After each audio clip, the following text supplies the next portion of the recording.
Okay, there we go.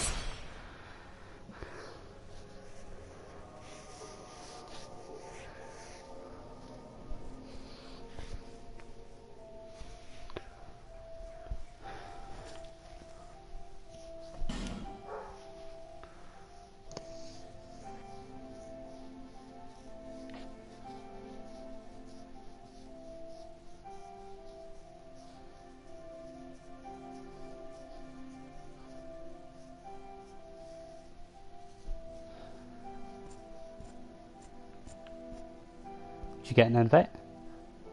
Yep.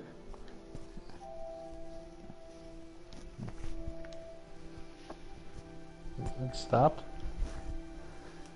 Hey, what? It's saying it stopped. It stopped. Huh. What is it?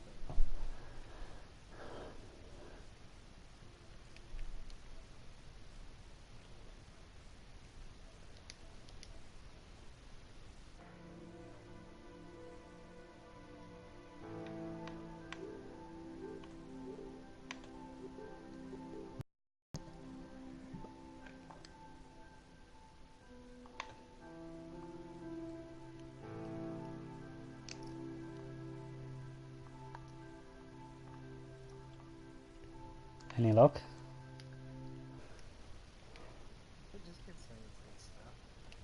That's weird. Yeah. I could try starting it again. Found it. You found it? On YouTube. On actual YouTube.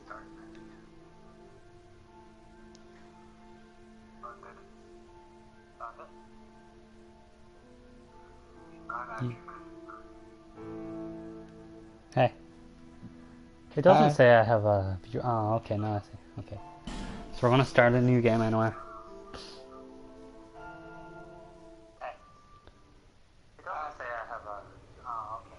You need to play You've now. seen it, maybe in a dream, a murky, forgotten land.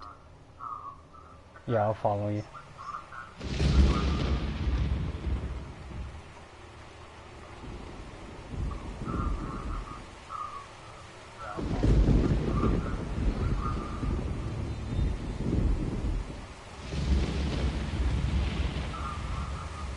A place where souls may mend your ailing mind.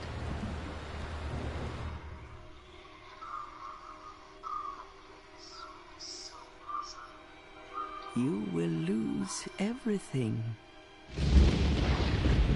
once branded. The symbol of the curse. An augur of darkness. Your past, your future, your very light.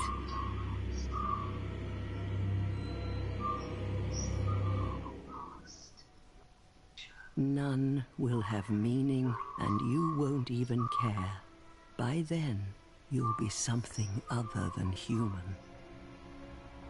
A thing that feeds on souls, a hollow.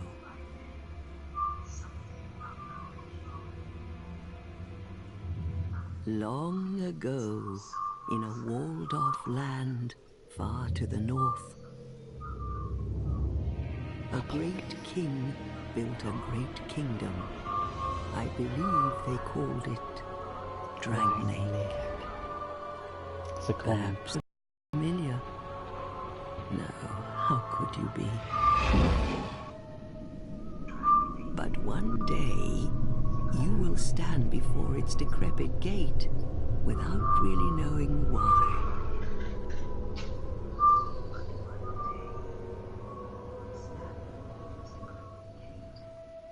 Melisandre. Yeah. Game of Thrones? Oh, right, yeah, Melisandre. Yeah. Yeah. I see where you're going with that.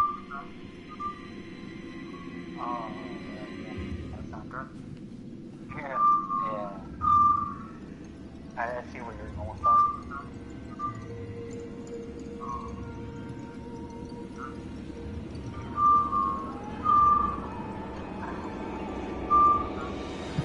What's that? When's your gameplay now?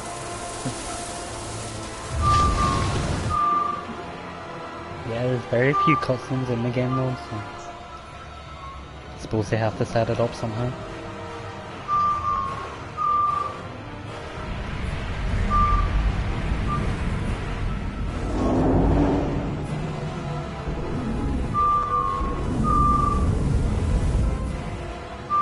Like a moth drawn to a flame,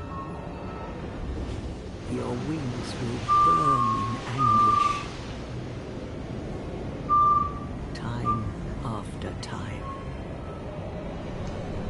The mentors. I agree.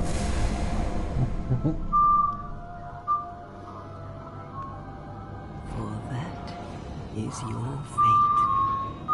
The fate of the cursed. This is a game?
So long ago I woke up on a circle.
Ah, no.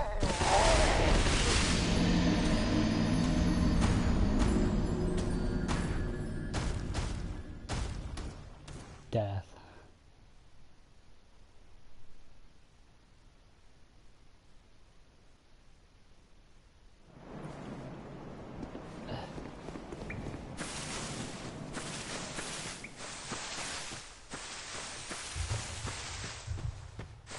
Health. Now look at my health too. Health is fucking halfway.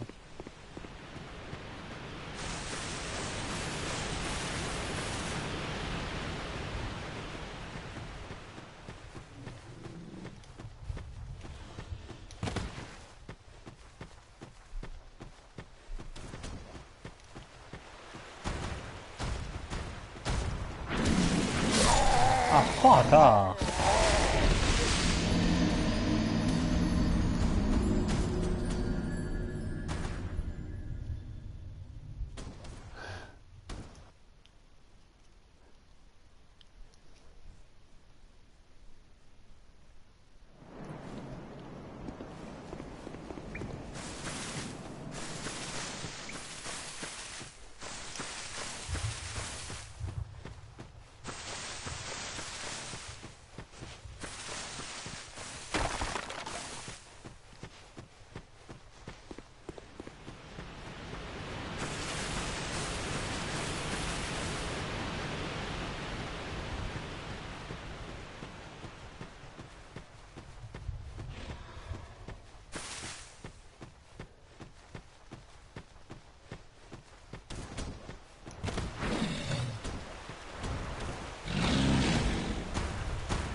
Oh shit, I don't even have to come back now.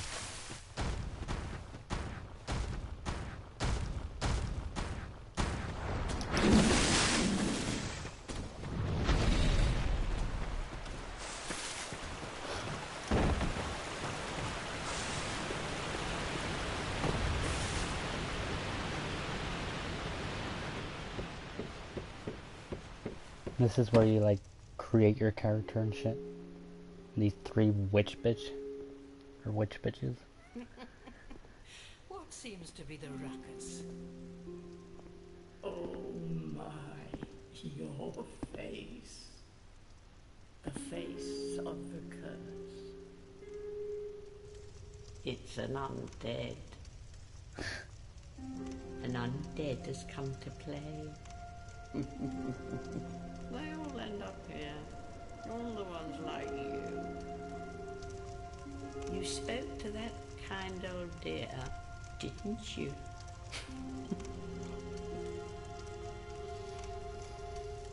You're finished. You'll go hollow. Yes, you'll become one of them. Hollows prey upon men, feast upon their souls. This is the fate of the cursed.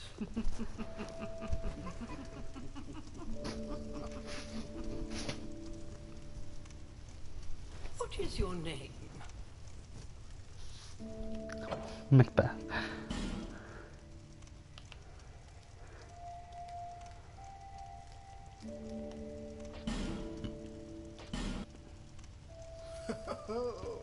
At least you know your own name. Here's your reward for sharing. It's a human effigy. Take a closer look. Who do you think it's supposed to be? Think back, deep into your past. Yes, it's an effigy of you.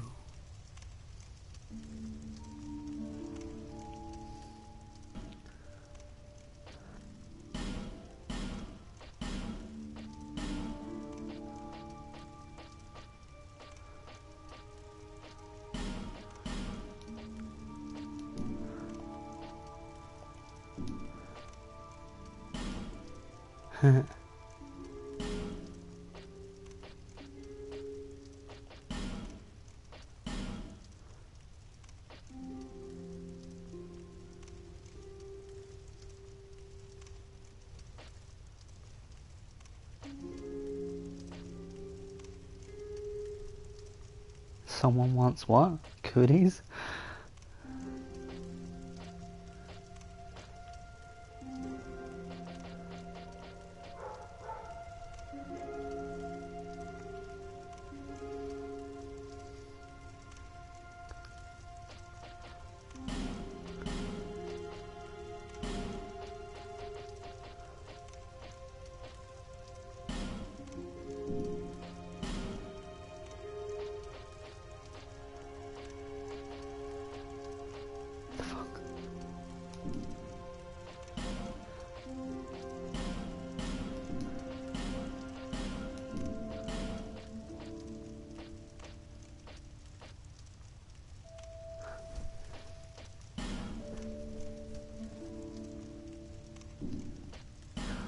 Alexa Bliss.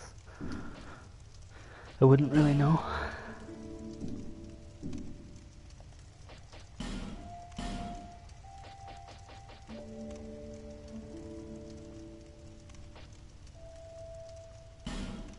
The sorcerer, and their gift is going to be the life ring because it's the only decent one, in my opinion. Do I duel? Yeah, you know I do.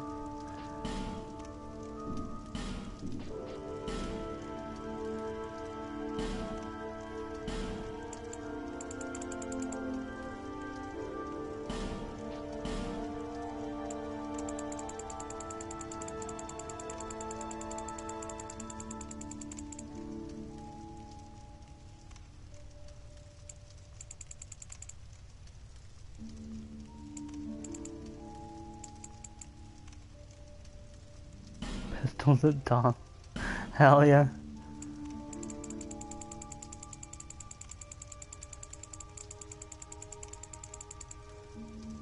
Whoa, what the fuck?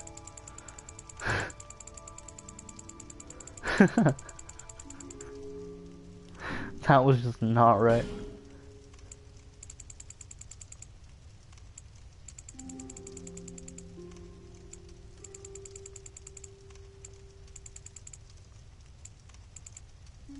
Fuck it, I'll leave that. Shit. Weird, man. You're telling me, man.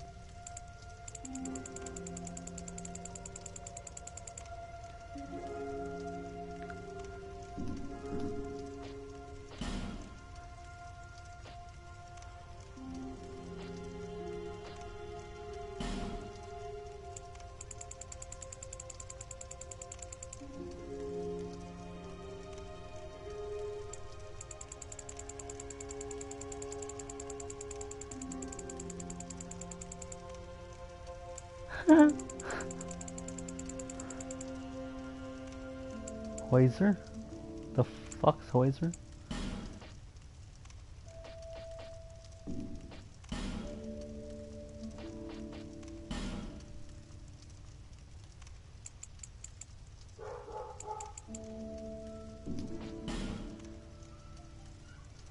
What's that even mean? Could make the chin not. Not even like that. I did do stuff the last day, it was different. Oh, it shows the color.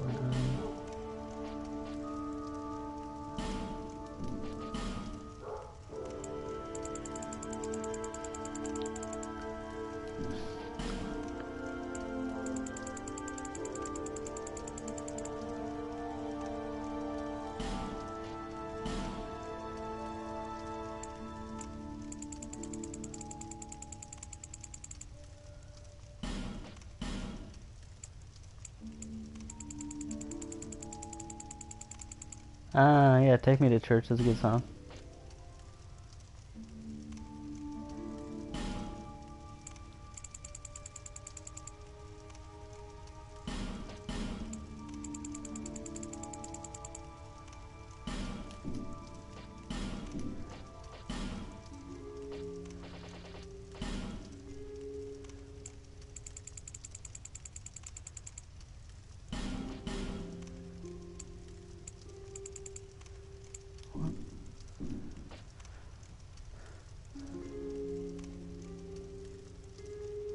What? Freak on a Leash or Harley?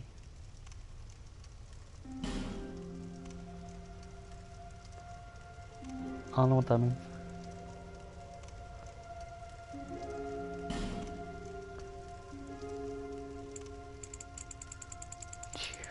Let's see this.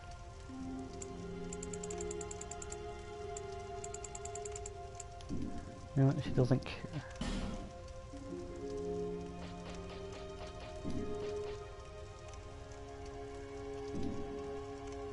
There we go.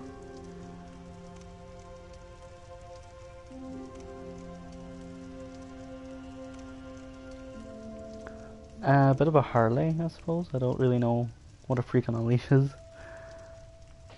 Sure, we'll start now anyway. So that's what she gives.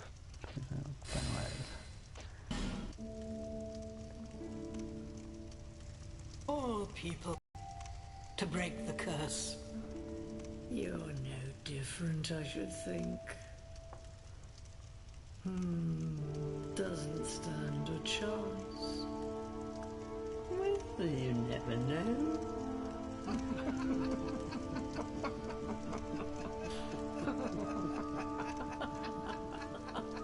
Like a fucking kinky bitch, basically. Go through the door and trot along to the kingdom. Remember, hold on to your souls. They're all that keep you from going hollow. Oh, I'll fool you no longer. You lose your souls. all of them. Over and over again. There isn't a truer sentence in this game than what she just said.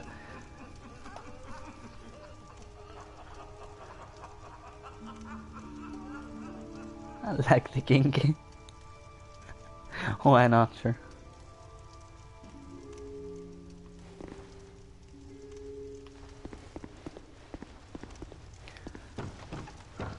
Last time I was playing this, I accidentally kept using my life gem, so hopefully we won't do that this time.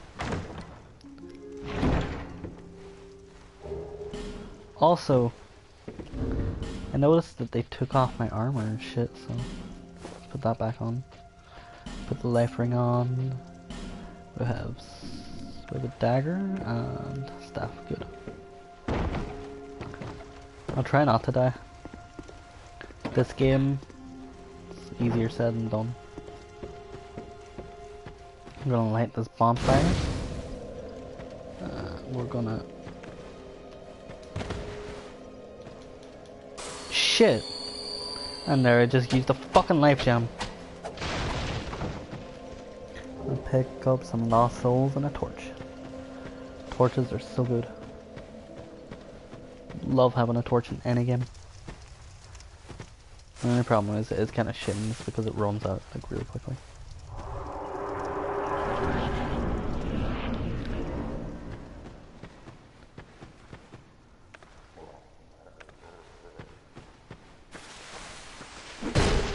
Fuck, I went to use another goddamn life gem.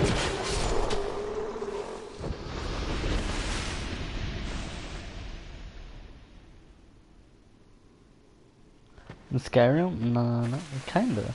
I don't mind having a torch in Skyrim, but there's a spell that's better.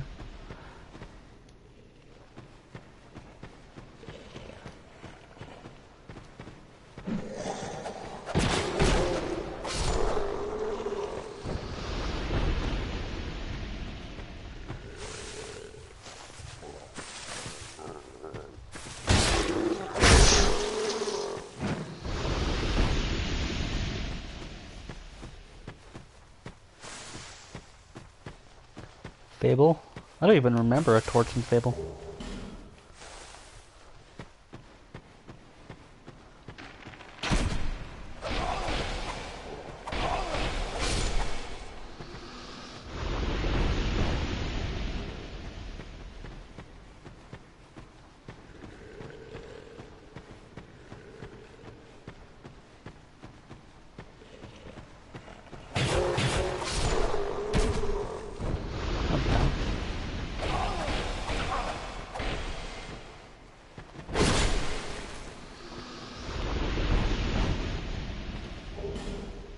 Yeah, life gem.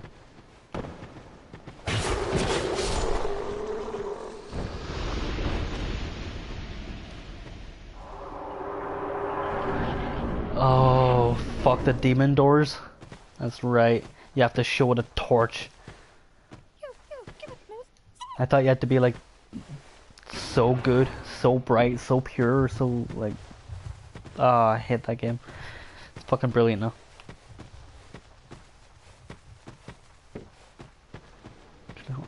May as well just climb down there.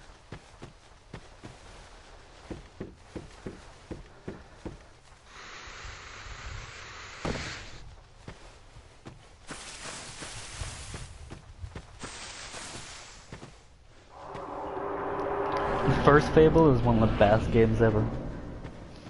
Number 2 was pretty good until the end, and 3 was just terrible.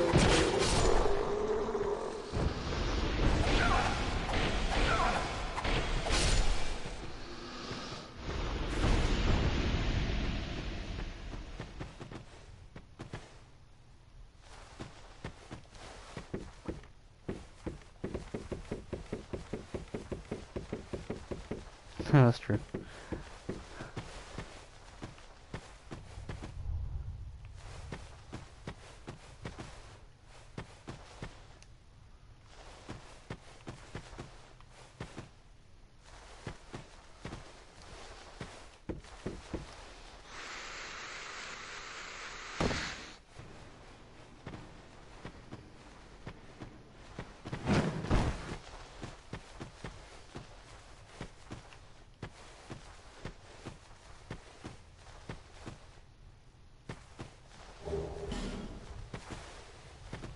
Yeah, so much better. Actually, I had like a good concept. The game was just terrible or something.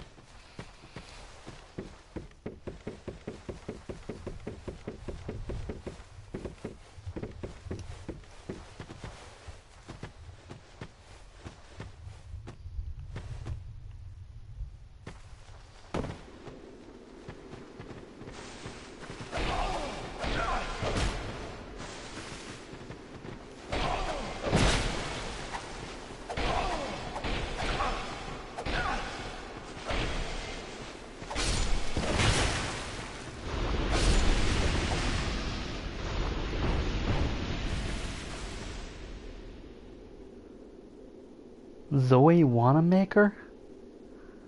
The fuck? What's that?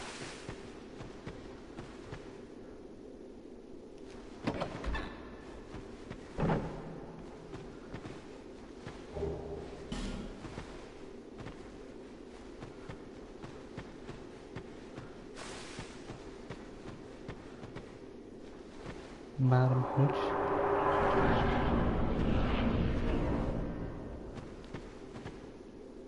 Like from Harry Potter?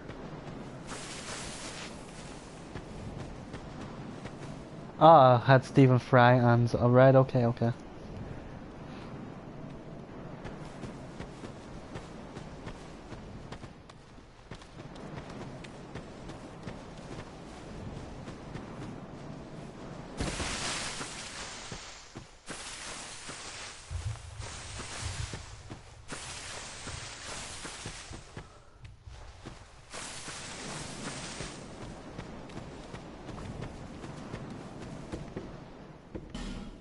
A statue blocks your way.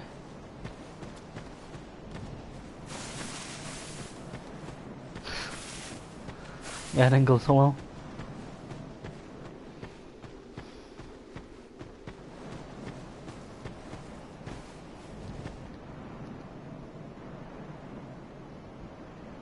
What?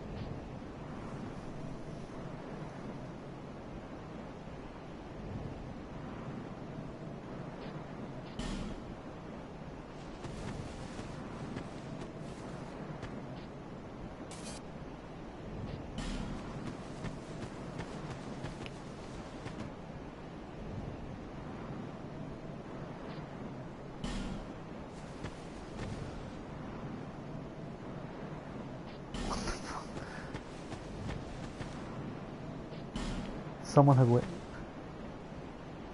He broke a friend, nodding.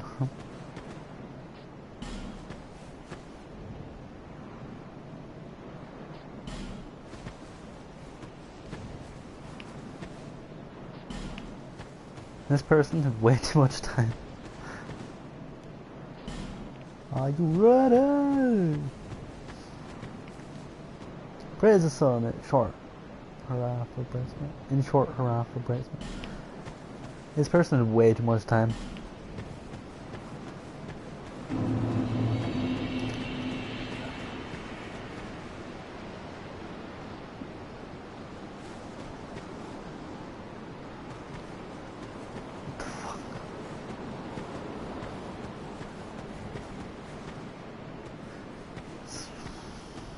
Vice City for its pure beautiful game, but San Andreas does have some better things to do. And the fact that you have quads and like dirt bikes and or not dirt bikes but like BMXs and shit. Burgers. Ah, burgers every day. Oh yeah, by the way, if anyone's watching this, they might want to try and get the binoculars here, especially if you're going for a mage build. Any form, cleric or sorcerer, I don't care. What is...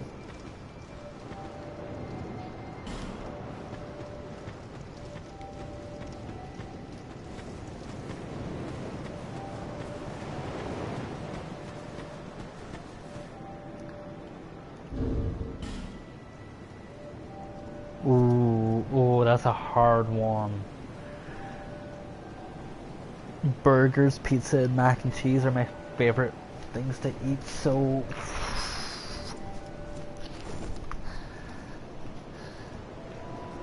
Or the macaroni pizzas, they're fucking tasty too.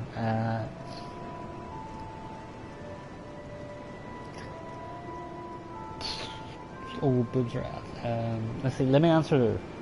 I'm gonna go with pizza over mac and cheese because, I mean, you don't have to make it Domino's, you just order it. And I'm gonna say, as much as I love ass, I'm really a boobs man.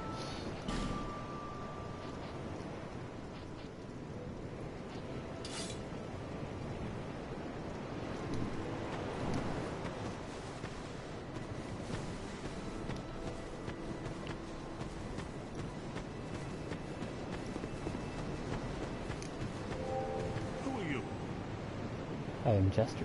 Oh, it doesn't matter. Just help me open this door. I mean, real or fake? Like fake tits? Real? Seeing it was vacant. Real every day, please. Now somebody's come and locked the door.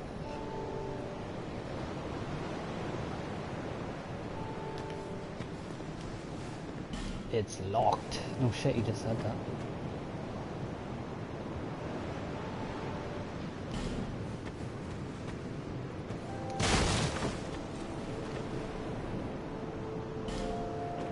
See, I'm not gonna fall for that because I know there isn't treasure down there. Mill for Cougar. So basically, do I want an older woman or an even older woman? I'm gonna stick with the older woman and go Mill.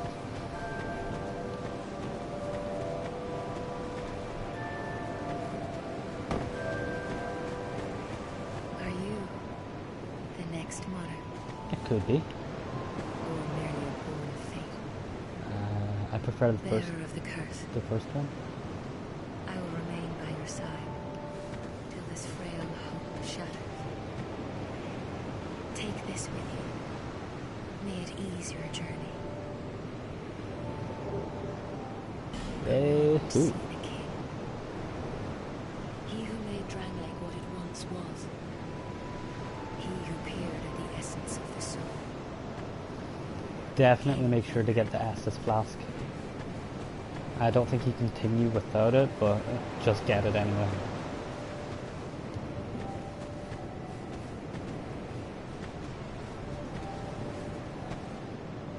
Bearer of the curse, seek misery. For misery will lead you to greater, stronger Ooh. They're probably my two favorites, nurses and teachers.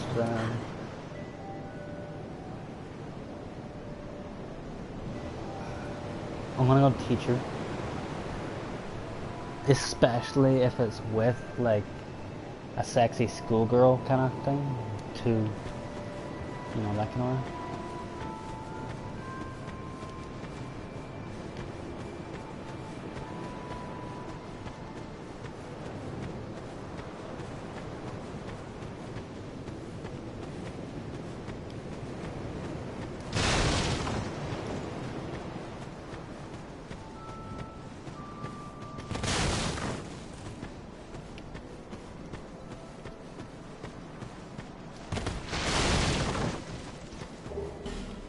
Another lifetime.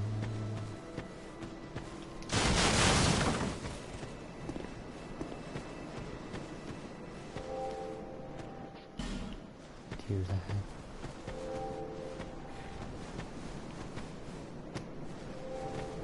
Hit it. Shit.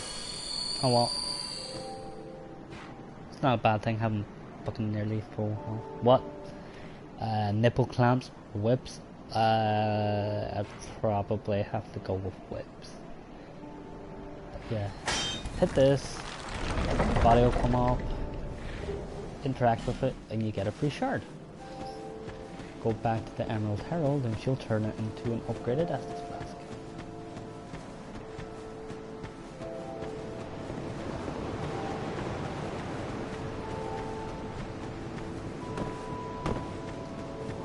Seek those whose names are unutterable. The four endowed with immense. That's a tough question, because song by each of them, Africa and 500 Once you Miles. have found them, return here to I'll probably have to go so with the that hope will never Proclaimers. fade away. You can't go wrong with that song. Even if you kind of get bored with it, it comes around. I mean, I'm pretty sure, what was it? How I Met Your Mother done a skit on that? On how it just comes around and you can't not really Is that a like it. shard you found? So, Proclaimers. Here, let me see it, so that I may help you to see light, to see hope, however faint it might be. So I'm gonna upgrade my flask.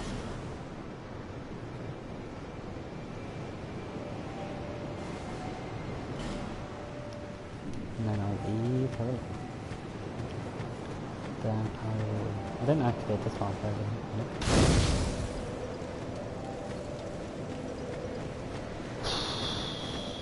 I think that's it for now. PlayStation, PlayStation, PlayStation. Don't get me wrong, I didn't mind the original Xbox and I didn't mind the 360. Actually, the 360 in my opinion was better than the PlayStation 3 when they were on their start. When they first came out, like. Definitely Xbox 360 was better because better games, but then PlayStation started getting the contracts and the graphics, the engine, the games, just a better experience in my opinion eventually.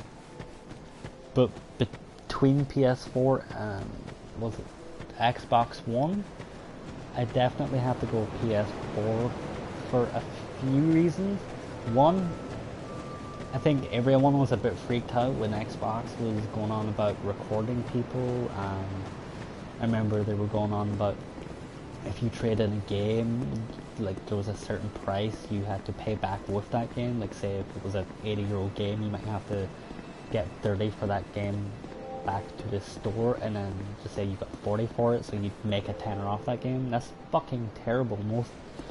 I know for a fact if you went to GameStop with most games, you wouldn't even get the 30 to begin with, never mind the fucking extra tenner. But between the actual consoles itself, I don't really care about exclusives, but if I did, I'd probably go PS4s, because I just don't really care about Halo and shit.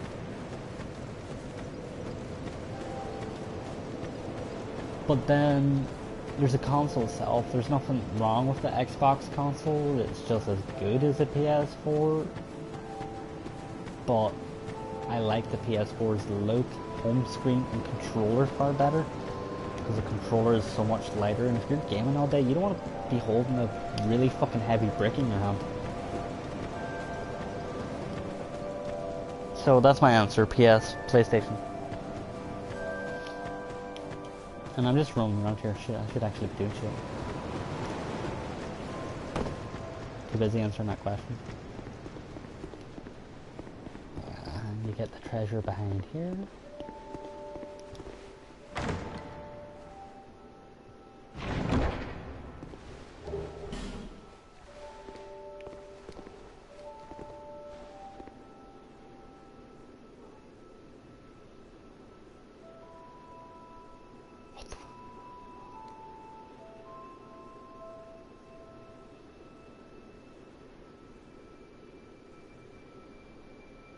Worst mission in GTA? Ooh.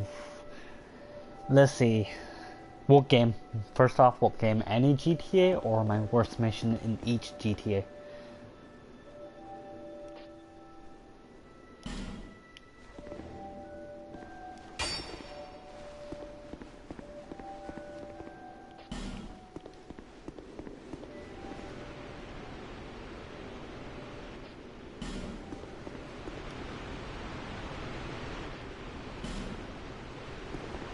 Each GTA,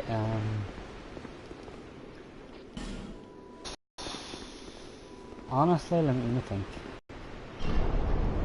I can't really remember much from the third one. The third one was pretty gritty and dark and kind of shitty anyway. Every fucking mission seemed hard, but I remember there was a specific one where these guys ran out of the back of vans carrying bombs and blowing themselves up. shouting at you, who's your daddy, who's your daddy? And it was just so fucking weird, and not even just the weirdness, but the fucking difficulty of the mission really annoyed me. Especially with them saying, oh, who's your daddy, who's your daddy? Fuck you, you cunt. Let's see, Vice City. Because I'm not going back to the first, like, few games. I'll start from 3 and work up. Vice City would, although I like this mission, its difficulty caused it to be extremely annoying. The mission where you have to use the PCG, was it 900, to drive to the top of a building in a time limit or something, but then you have to turn on a switch. It's like the bat symbol but with boobies for the porn company. And like, it's a good mission, it's fun, you use a bag, hey, boobies, can't complain. It's just annoyingly hard. San Andreas would either be any mission that includes big smoke, particularly if it also includes a train. And honestly, for me, flight school missions, like, I'm good at flying, I just thought they were really, really hard. Actually, I'm fucking amazing at flying, and I thought they were hard, so that should be evident. Like,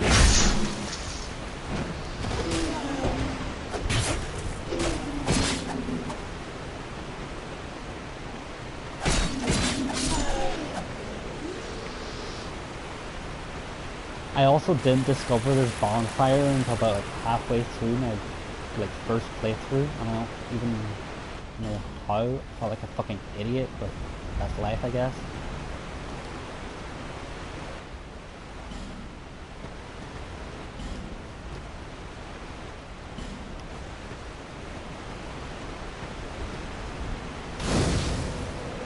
Zero. Oh, I forgot about Zero's missions with the little fucking tank and RC plane and fucking RC car. They were fucking horrible,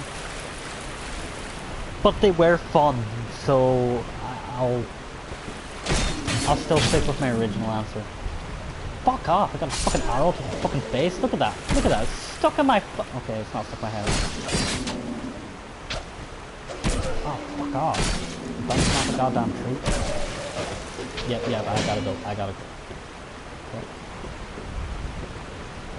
Number 4, shit, I can't really remember number 4.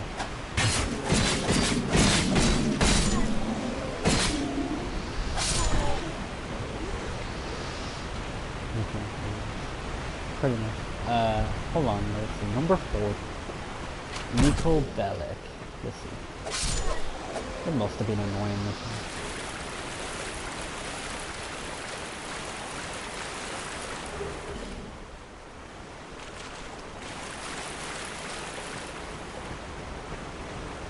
I think probably the one side games count, so let's see, we have fucking Ballad of Gay Tony and The Lost and Damned. Shit.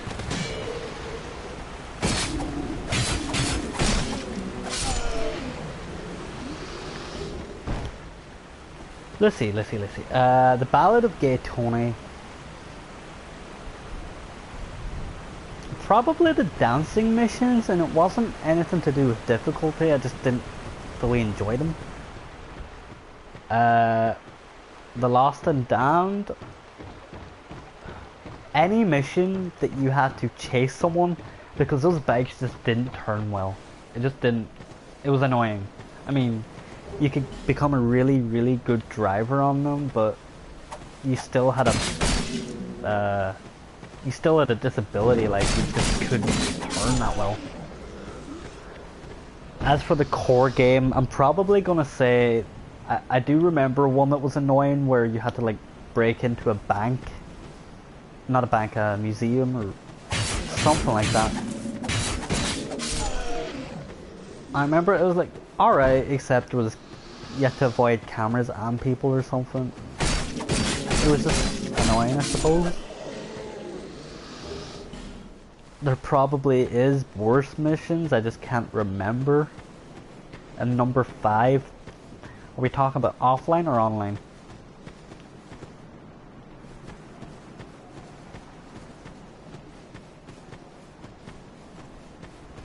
Because offline,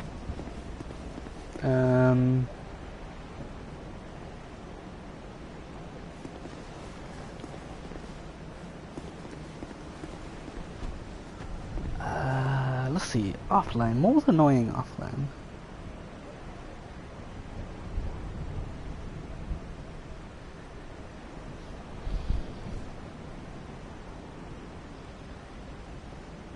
Oh, I know. I like the concept, but they were really, really fucking annoying. The side missions where you had to get stoned and kill a lot of zombies or clowns and aliens. Love the concept, just, I don't know, it could have been a lot funner, I guess. Shit, my dagger's broke. And I actually have forgotten how you actually fix your dagger, which isn't good.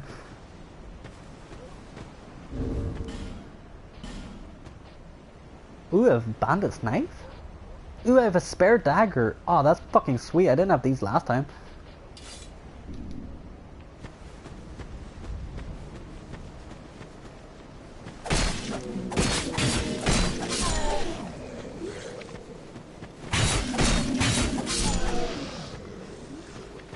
As for online, the mission with the garbage trucks is fucking stupid annoying, but so is... Okay, oh, I'll answer that question in a second. For online, either the garbage truck mission, or if you don't have a decent flyer, the fucking prison mission.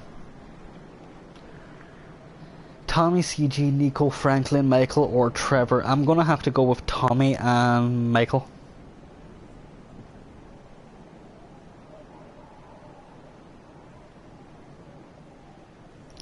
I know they're kind of similar, but maybe that's why I like them both. I guess Michael's like a Tommy who's kind of gotten a bit older and just given up. Not like given up fully, but... Why those? Well, Tommy is the first fucking protagonist I ever knew, and I just thought he was fucking awesome, and his, even though it was silly looking, but his fucking blue Hawaiian shirt, you can't go wrong with Tommy and his blue Hawaiian shirt, like running around fucking away from police being like, don't make me run or I'll get all sweaty, or I like a guy in uniform, pal. I just like the way he is. And as I said, Michael's just kind of like an older version of him who's just fucking fed up. But like, he's more fed up of not being in the game than fed up with the game.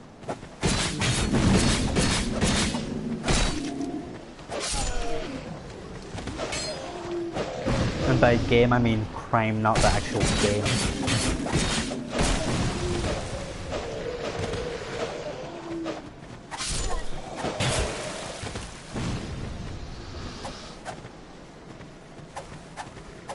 Come back here, you cunt.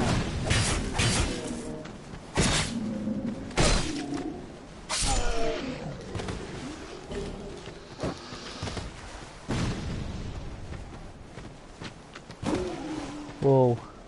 Goodfellas or Godfather or Scarface?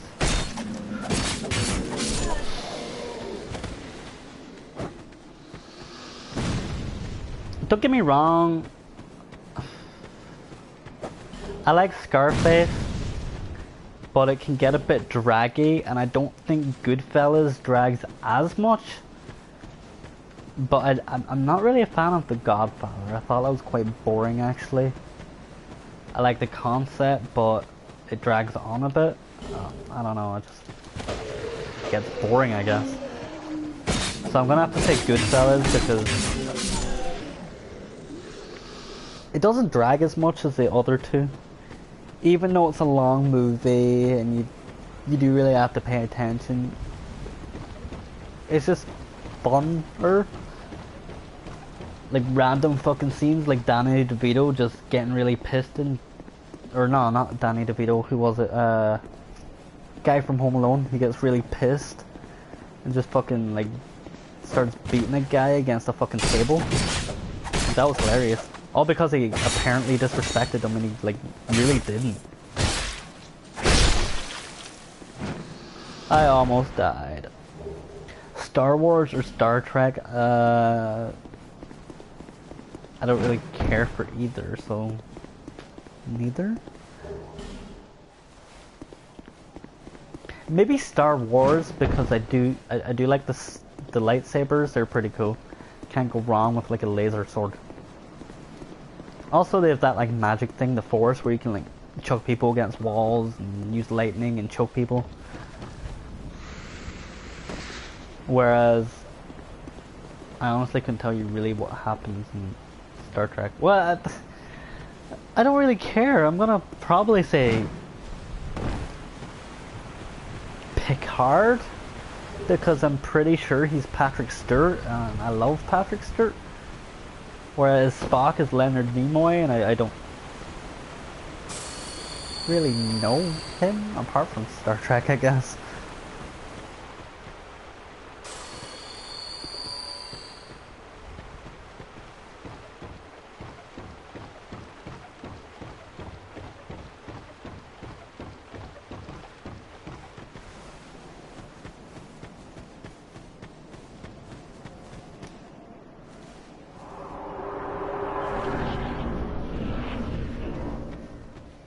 Family Guy or American Dad? American Dad, because the jokes in Family Guy are just so stupid, like him running around the room farting for a fucking full scene.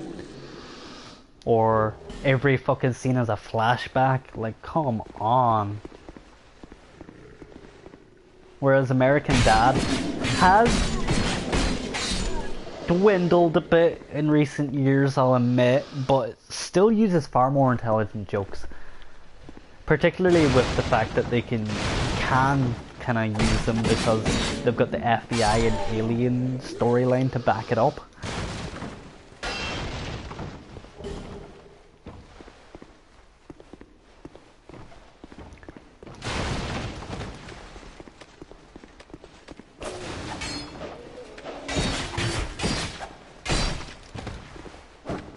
Which major actor plays a voice actor in Family Guy and American Dad? Patrick Stewart?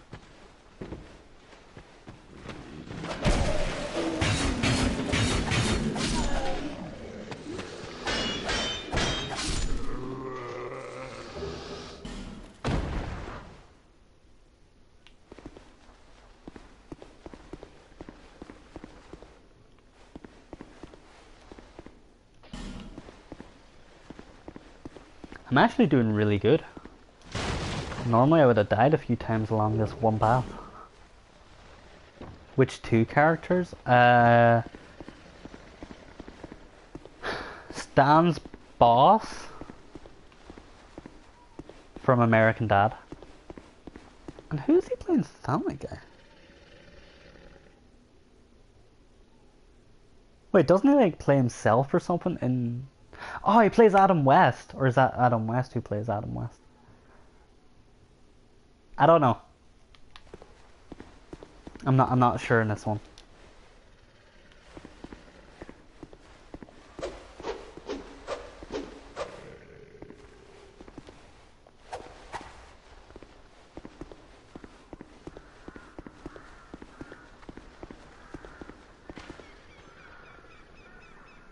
Joe Swanson's baby? What?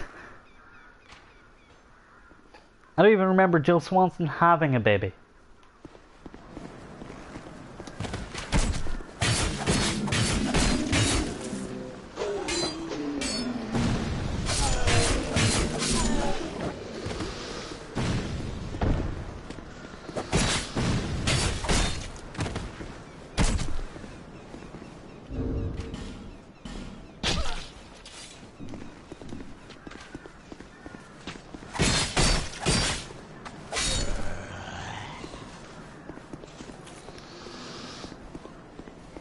His wife was pregnant for 12 seasons. See?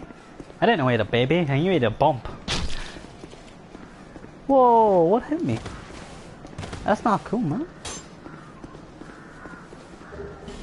A buckler got a shield.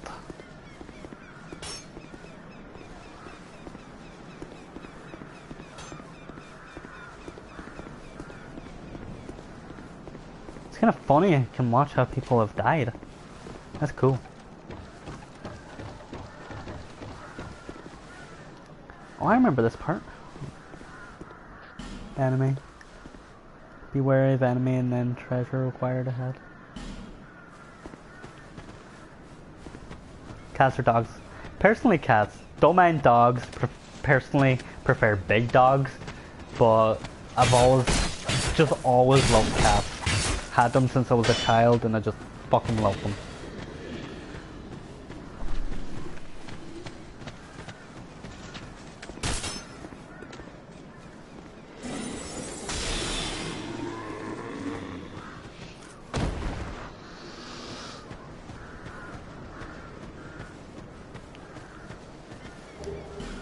A witching urn. I don't know what that does.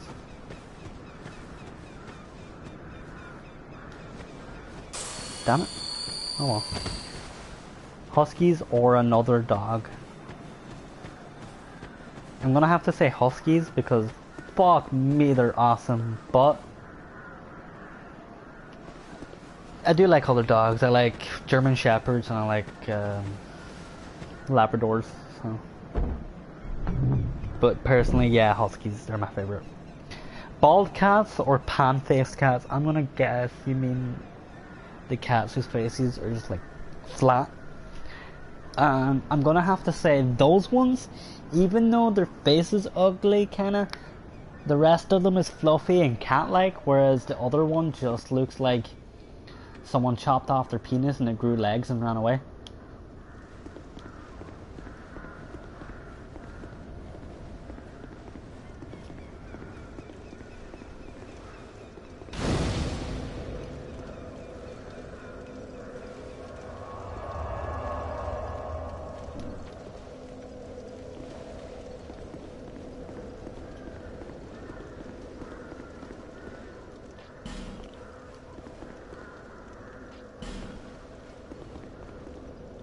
Huh?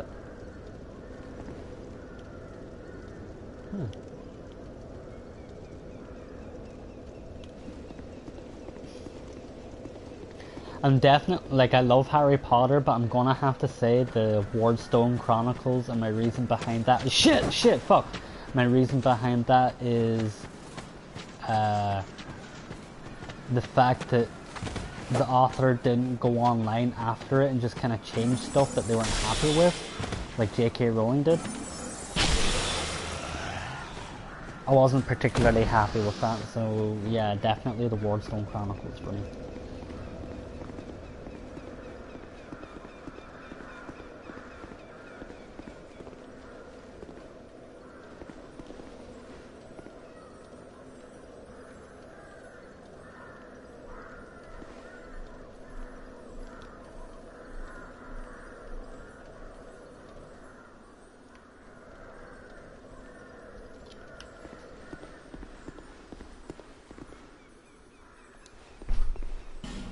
It's locked.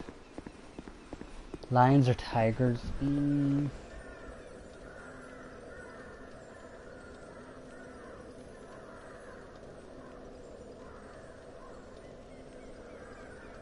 That's hard.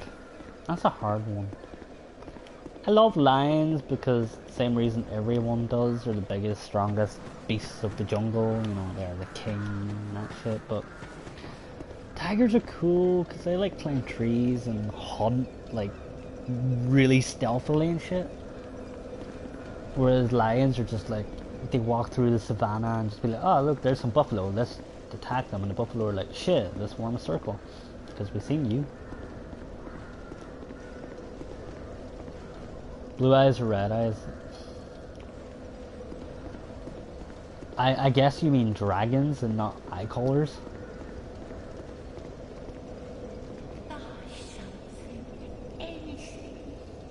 So I'm gonna say Look-wise, possibly Red Eyes. I mean, they're about the same, but I might put Red Eyes slightly ahead because it's black and it's, well, red eyes. But probably Blue Eyes for sheer fucking strength of just his fucking strength. And I don't mean his attack, just a dex absolute powerhouse. Let's see, what you selling? Straight sword, hand axe, club, Kestis. Traveling merchant, shit.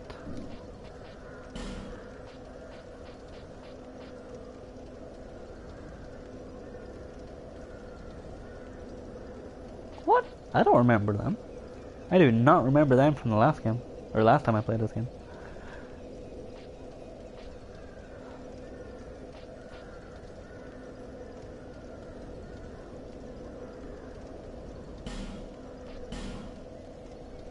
Since we need that. Home Alone 1 or Home Alone 2? Ooh.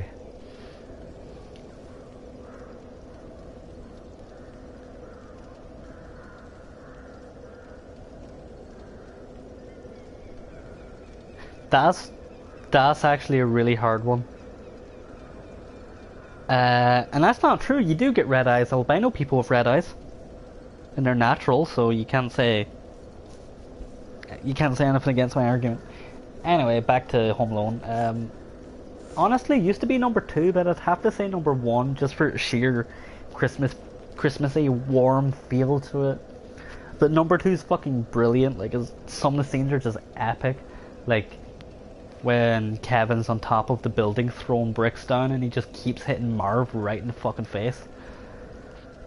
Can't go wrong with that.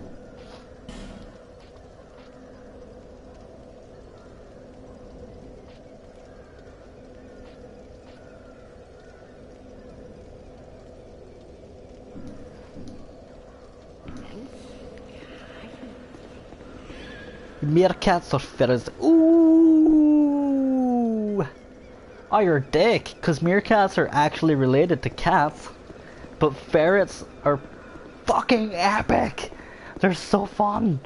They're so cute, they're so fun, they're so energetic, and they're so like cats, and they get on with cats and dogs, so, they'd be one of the best fucking pets to have.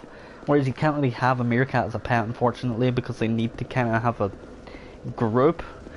And you wouldn't fucking want a group of meerkats around, but I'm gonna have to go ferrets. Ferrets are ferrets, you know.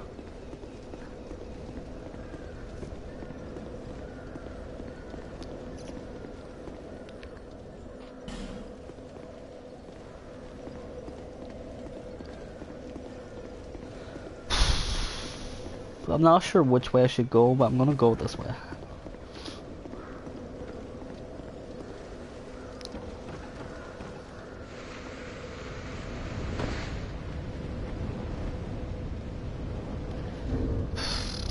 Spider-Man or the Green Goblin? Well, as much as I love the Green Goblin and he's just one of my absolute all-time favorite bad guys, shit, dude, you know, he wouldn't have even been fucking spawned without Spider-Man, so yeah, Spider-Man.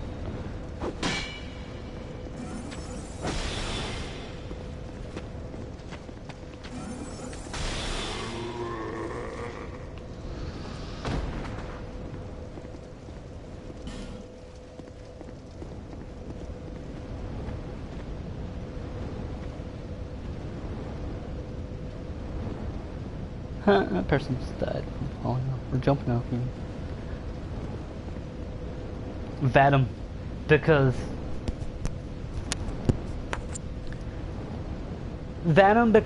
he doesn't fully let the symbiote take him over the way what's his name? Claudius Clay or whoever the Venom or Carnage is. He just lets him take him fully over, but it works because he's a psychopathic serial killer, I guess. But I don't know, Venom's just far cooler. I like his look a bit better, especially he's demented looking, but not overly demented looking. And actually kind of prefer his power set. Like, yeah, Carnage can make solid objects out of his webbing, but Venom has infinite Spider-Man webbing, whereas Carnage can't actually use it the same way.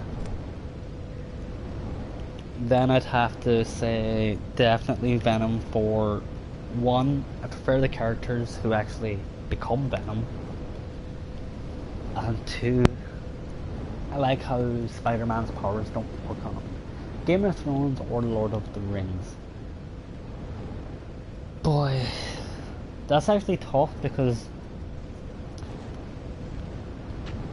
both.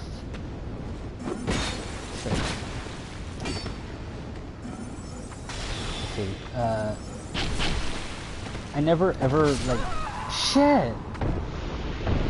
I never grew up wanting to watch Lord of the Rings. I never had that drive to watch it. I just didn't really care about it.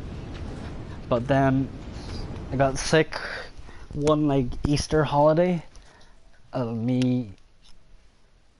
Oh, I think you were there actually, weren't you? That Easter holiday, we all got sick. We decided to watch fucking Lord of the Rings, and it was really good. But there was so much to it that it's hard to follow. And I have the same problem with Game of Thrones because I actually refused to watch that for so long too. Is that they're so hard to follow. There's so many characters that sometimes it just gets boring trying to remember them all.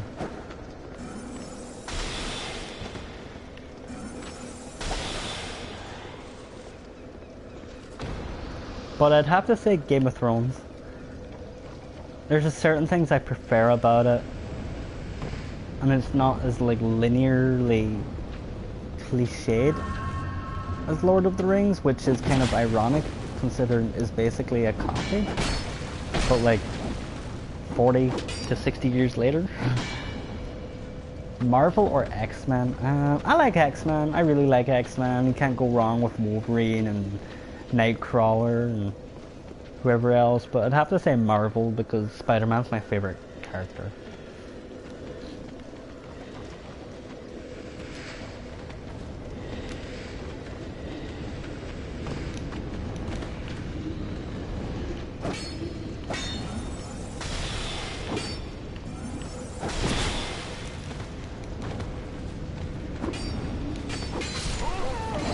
I knew it was gonna happen.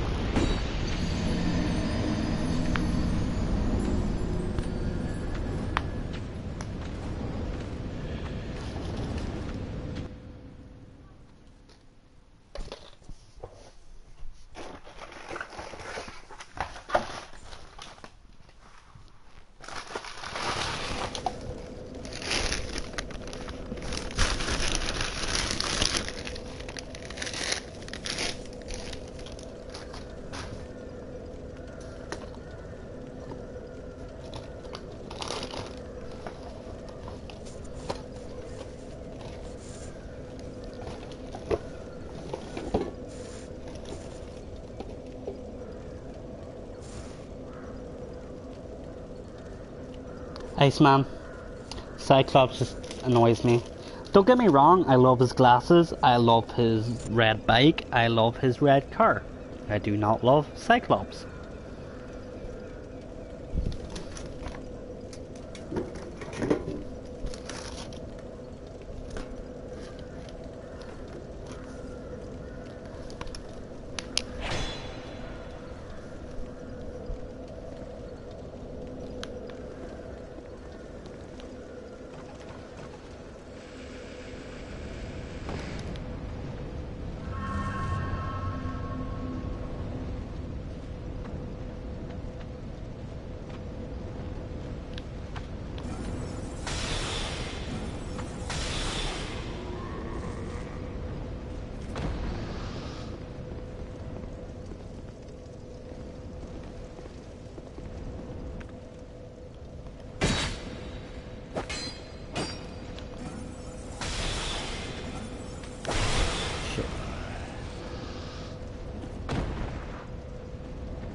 Loki or Green. Oh,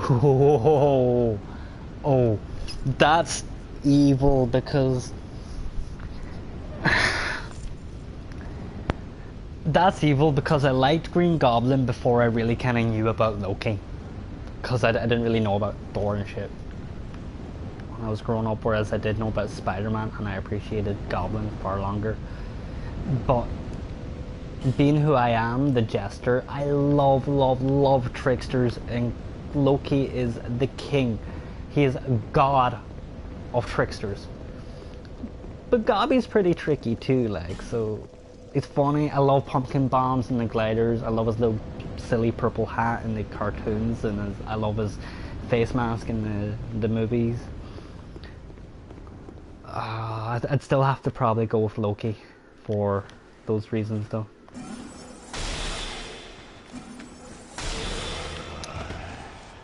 The Mummy or The Mummy Returns. Ooh, the original or the fucking epic continuation or sequel. Let's see.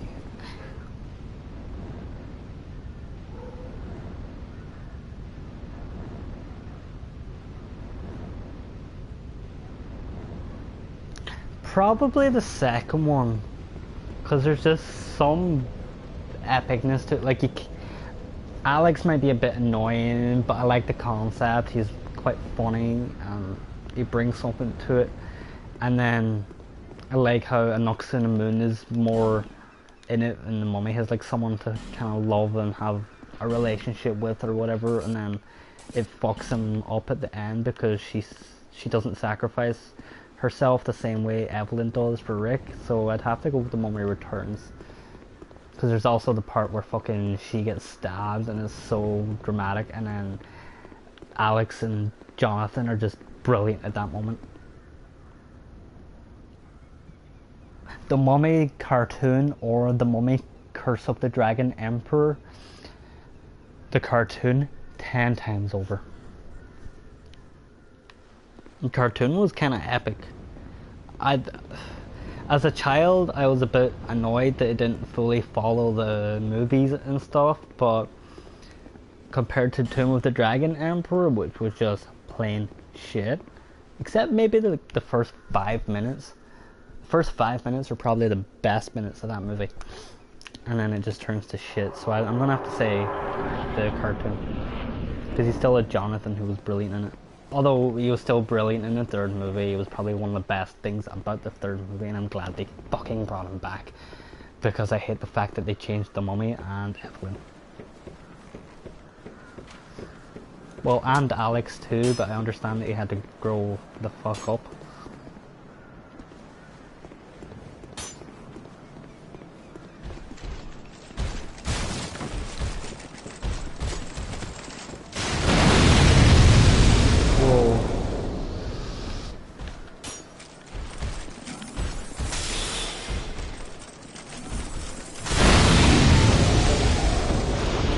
I don't know why my spell shot to the right of me, but it should have went forward, but I still probably would have died anyway.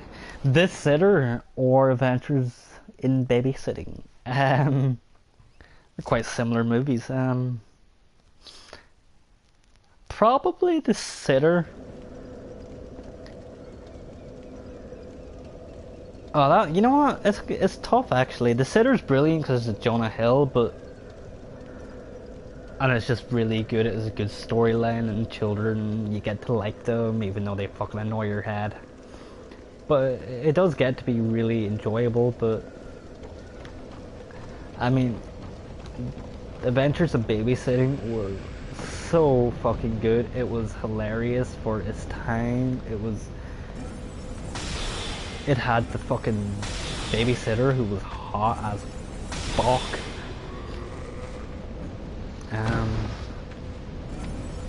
I don't know.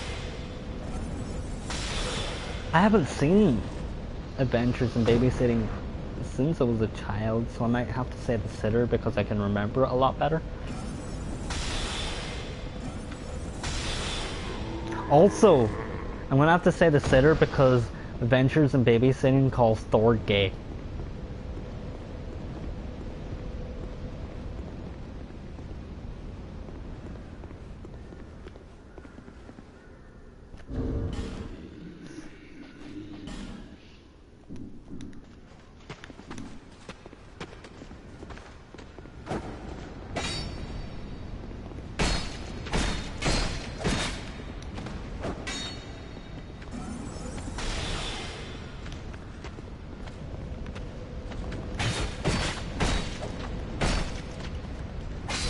You're gay. Thor is not gay. Everyone is gay for Thor. Nah, he was wild silly looking, no. Like the little weird things on his helmet.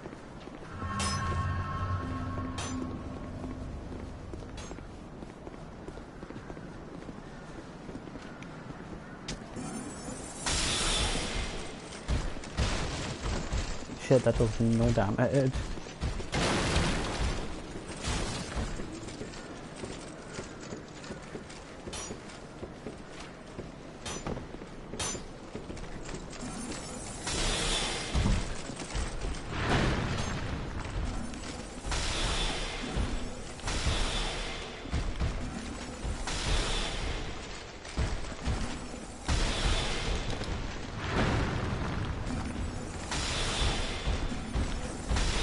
Shit. Breaking Bad or Lost, fucking Breaking Bad, because even though I wasn't fully happy with the ending, at least I classified it as an ending.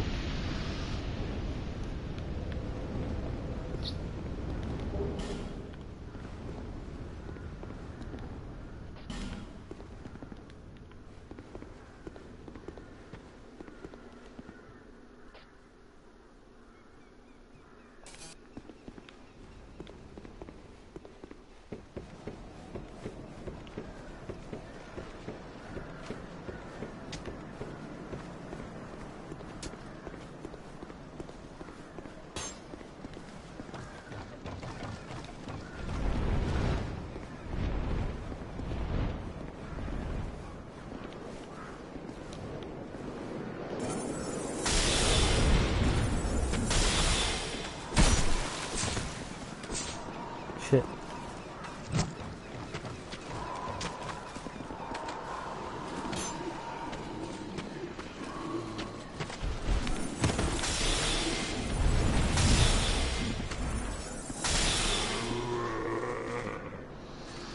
I can't believe oh Jesus.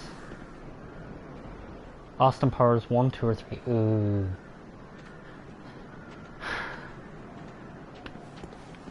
That's actually tough, you know?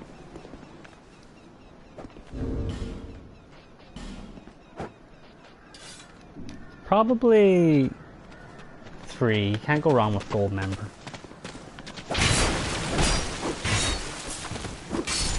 Oh, fuck off!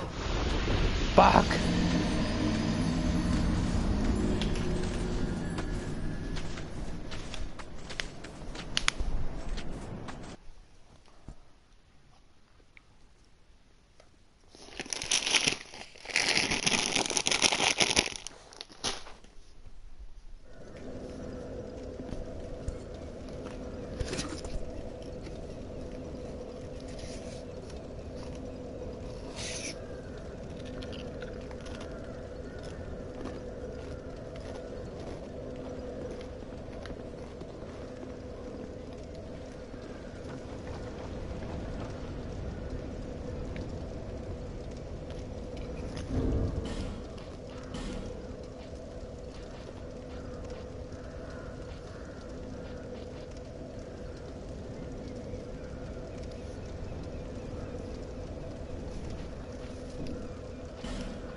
Best female in Austin Powers: Elizabeth Hurley or Heather Graham or Beyonce Knowles. Ooh.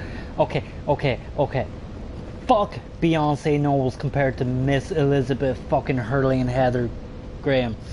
fuck me, Heather Graham was so goddamn fine in that tight little, oh Jesus fuck, but Elizabeth Hurley is so good and still so good looking. Fuck, that's hard.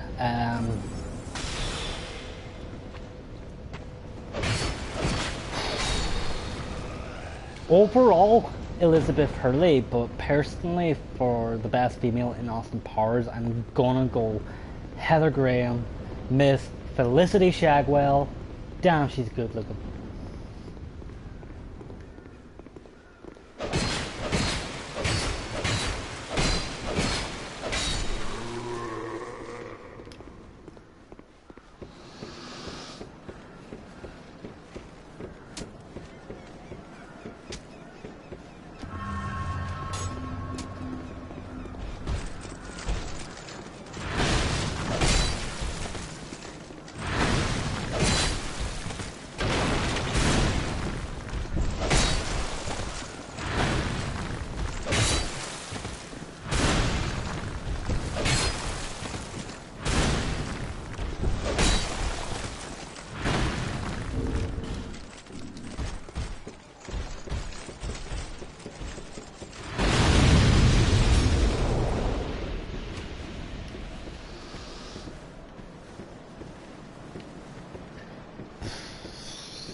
That's an evil question, because you know I love Brendan Fraser, and from my last answer, you know I find Elizabeth Hurley so fine.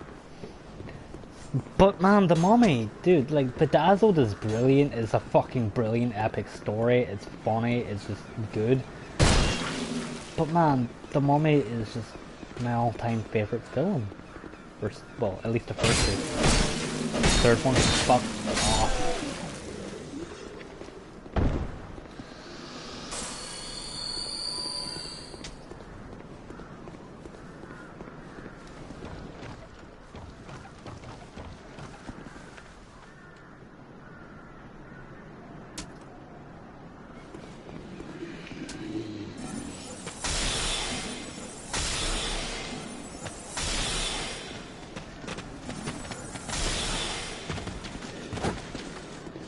Blow or Goodfellas? Blow. Fuck off! I climbed! What the fuck was the point of me pressing X? Shit! I gotta get off this godforsaken island. Definitely Blow. Like, I like Goodfellas, it's good, but one, Johnny Depp, and two, fucking George Young is just fucking epic. I don't care what anyone says.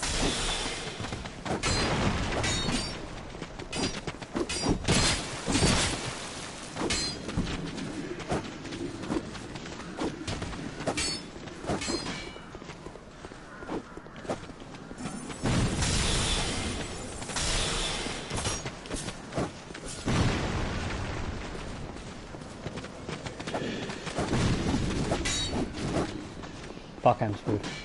Rachel Weisz or Elizabeth were like, oh, you're just getting fucking tougher and tougher, aren't you? Fuck, that's a tough one. Like, I don't know. Don't get me wrong. Elizabeth Hurley is probably straight up just obviously hotter. But I don't know. I fucking love The Mummy that much, and Rachel Weisz is so good looking too. But she's like really cute, good looking, so I don't know. Probably Rachel Weisz. Or Vice, or I don't know how the fuck you pronounce her name, but damn, she's good looking.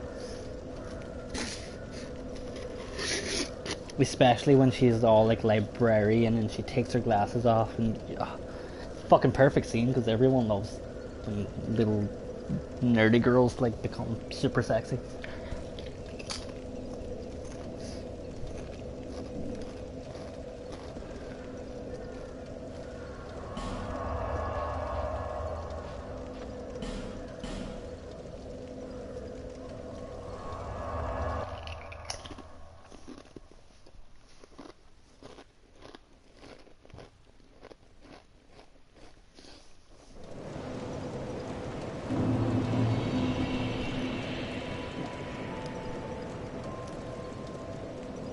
Penny from The Big Bang Theory or Joy Turner from My Name is Earl. Honestly, like, don't get me wrong, Joy Turner is so good. But her like down south accent or whatever kind of is a turn off, I guess. But she is so fine though. Probably Penny before she cut her hair.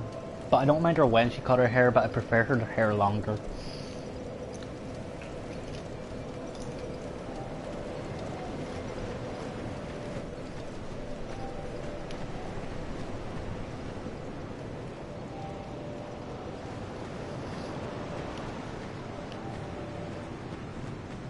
If it was Catalina from My Name is Earl, I'd probably have to give it to her. Especially when she just jumps. I'm nothing without my tools. Bring me the key.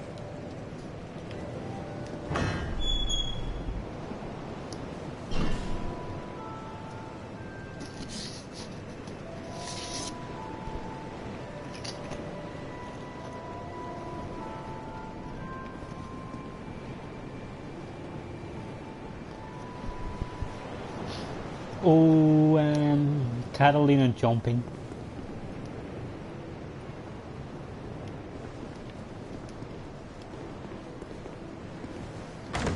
I'm not saying something, but housemaids are hot.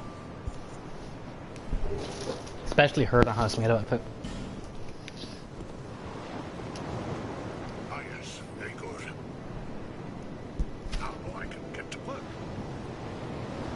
But first, let me set up. Ooh, probably Crabman. Crabman's fucking rocking, like, just... His whole backstory is fucking epic, like... Ah, yes, very good. Now but first.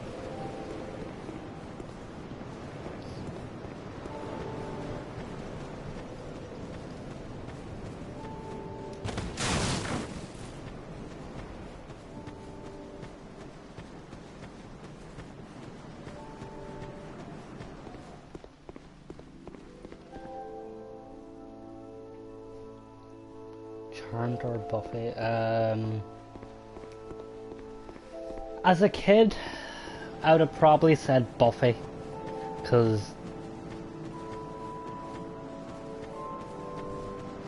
actually it's still pretty fucking hard.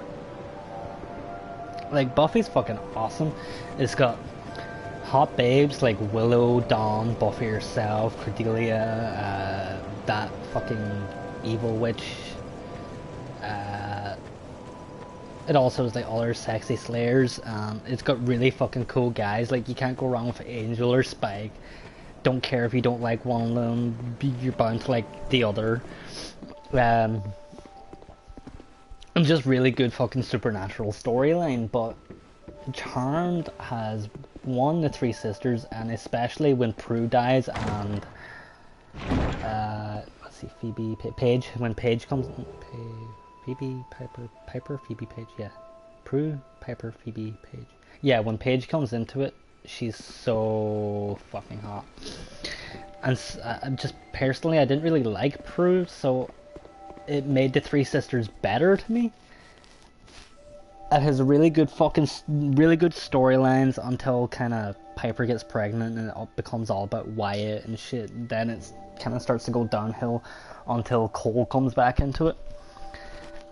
And then it's fucking sick again. So the thing is though that Charmed actually has more rewatch value. Like, trying to watch Buffy these days is super hard, whereas trying to watch Charmed isn't as hard. But between Spike or Cole, I fucking love Spike. Spike is epic, and his fucking Billy Idol look about him and his leather jacket and just the way he is fucking awesome. But Cole becomes so OP. Like, he becomes so powerful. He just can't be banished or anything. He becomes ridiculously strong. So I'd kind of have to give it to Cole.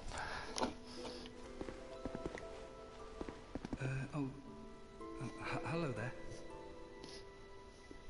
Welcome to my shop. I'm Morlin, and I sell armor. Oh, sorry, please do have a look at my wares. I could really use the business. If you'd be so kind.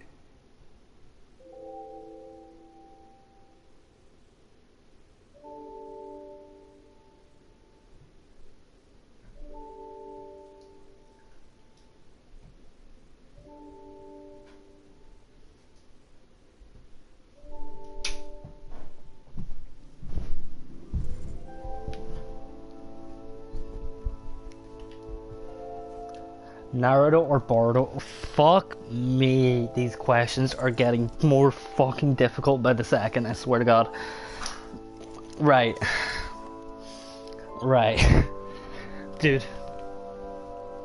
I fucking grew up with Naruto from what, when I was 15 to what, about 2 years ago it finished, so 21, that's 6 years of my fucking life I spent watching Naruto.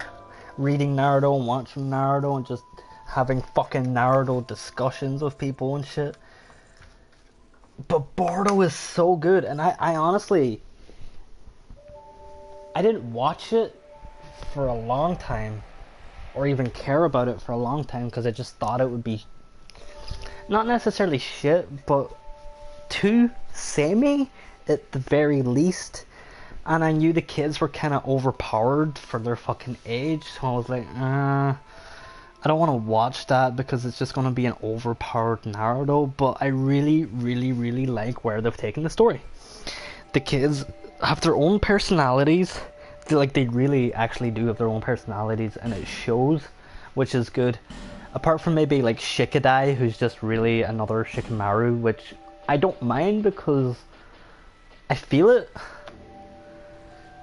So honestly, the Naruto versus Boruto one, I'm gonna have to say Naruto for now because I've grown up with them. But maybe when Boruto finishes, I might actually prefer him because it's really such a good show. Let's see, Darren Shan Vampires or Darren Shan Demonata. Oh.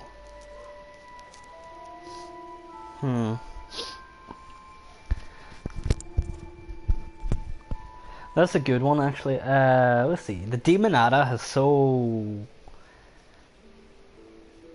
much that's good about it. Like, I like how the three stories link up and what happens at the end, and I like the whole thing with the chessboards, but following Darren Shan from becoming a child, like a child taken and turned into a vampire, to becoming a fully fledged vampire and going through his whole story, which at times honestly just breaks your heart because it can be so sad for him, but other times it is just so good and epic, and just some of the things he comes out with or does is just so smart. So I'd probably have to say vampires.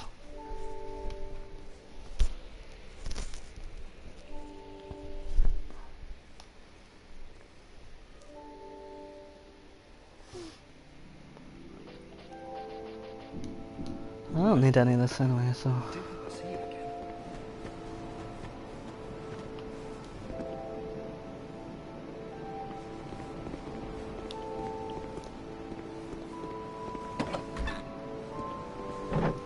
I'm trying to find something that's worth buying for now. Undead, are we? And one without much time remaining. Just about ready to fall apart, I'd say. Not exactly the time to be chatting with a cat. I like how the cat's laying like that because, like, cats do that shit. Suit yourself. Don't you, Pride? Unless you may call me Shalqua. Enchanté. Voldemort or the Fiend from What did you want anyway? the Wardstone Chronicles? Wonderful. I'd have to say the Fiend. He's just such a better enemy. Voldemort is just stupid. Oh, I want to be evil because I didn't grow up with love. And oh, you can't kill Harry Potter because it has to be me and shit. Like, fuck off. The Fiend was just so much better. Like, he was like really dickish, and you do just evil things, like the whole Bargeman thing. That was just sick. Nothing suitable. Pride, stop hitting me in the face with your tail. Well, that's dismaying. Hey, come back. Oh, Pride, fuck off! who are you again? No, I'm not serious. You do have a rather pleasant scent. Yeah, I love you too. Hi, I'm...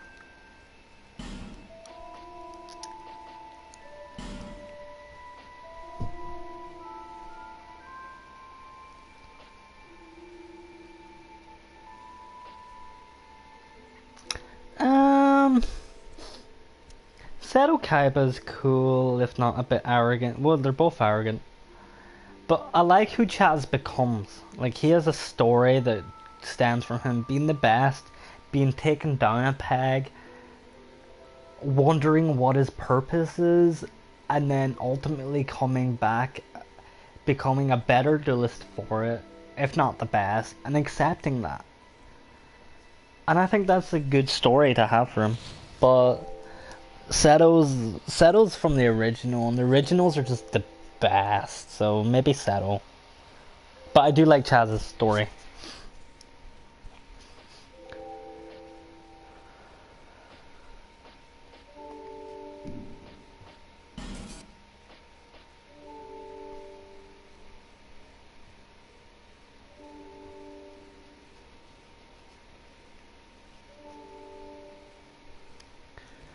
Yeah, I suppose it kind of does. Like, Kaiba has this whole "I'm the best," he gets taken down a peg, and then he goes and saves his brother, but he never truly learned from it, and that's the difference. Like, he just became the same person. Not that that's a bad thing, but he didn't really learn from it, is all I'm saying.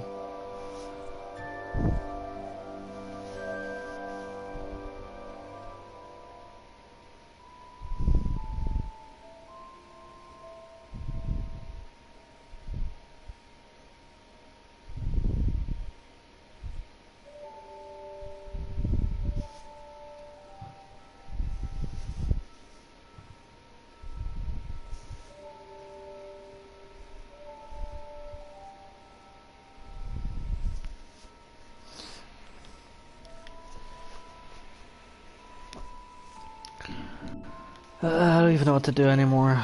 Probably have to go back the other way and do that shenanigans.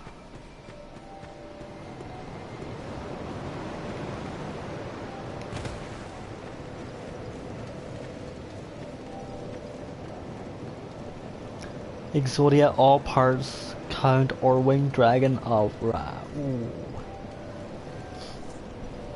Exodia is better, I'm sorry, but the fact that if you get him you instantly win is completely better than if you get him in the field you lose a shit ton of your life points and it might not work and it might be sent back to you and you might die because of it. So yeah, I'm gonna have to say Exodia.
Austin Powers. So I Married an Axe Murderer is a brilliant concept to a movie and it's just hilarious and funny, but Austin Powers is just better. Millennium Rod or Millennium Puzzle. They'd probably be like two of my favorites. Being able to control someone would be cool, and I don't know like, I don't know if I would want to have a old Pharaoh take me over the way the puzzle does, but at the same time it would be handy. I'd have to go with maybe the rod. Taking people over is just too handy. Although personally, the ring, because then you could hunt down the other puzzles or the other Millennium items, and then you'd have them all.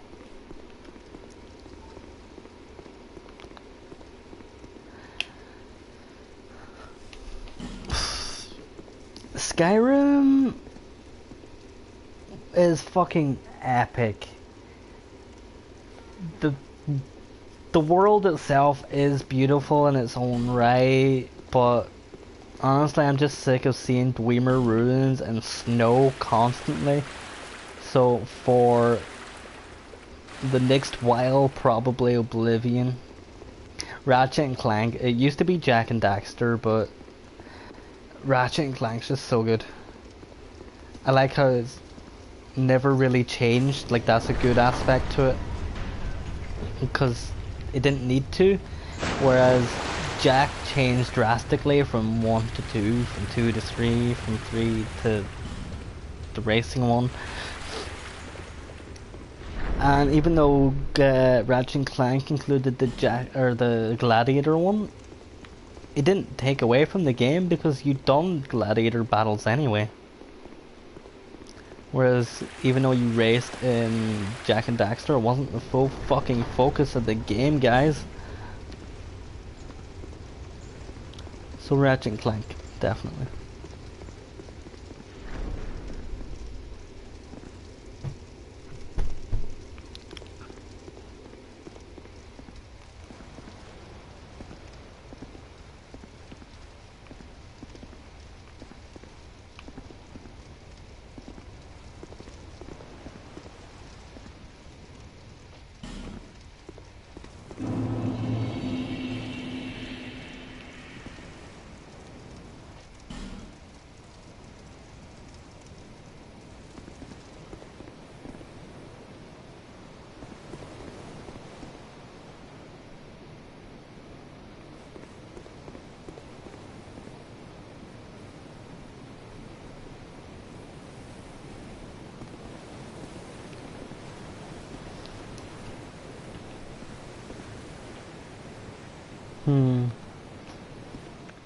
It's actually a good one.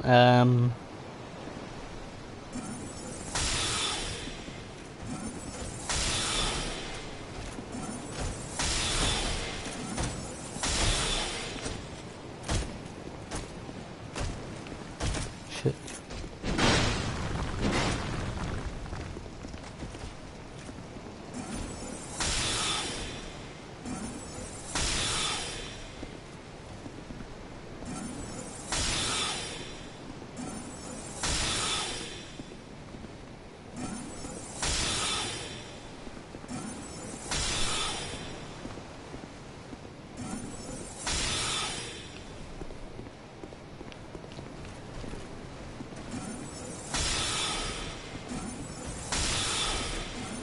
Yeah, I'm gonna have to say Pokemon Red. I fucking love Pokemon Red. That's definitely my favorite. Like, I like Gold and all, but there's just something about the original games that is just so magical.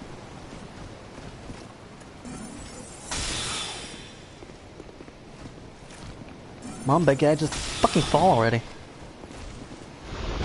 There we go. Literally only wanted your souls. Right leg up.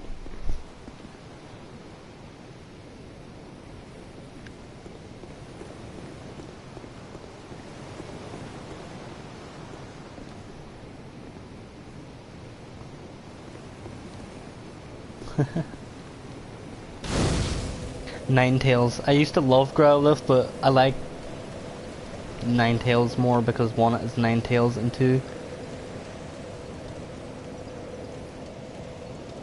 what?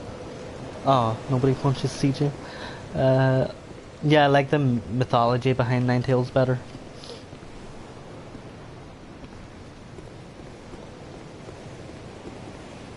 Nobody punches CJ.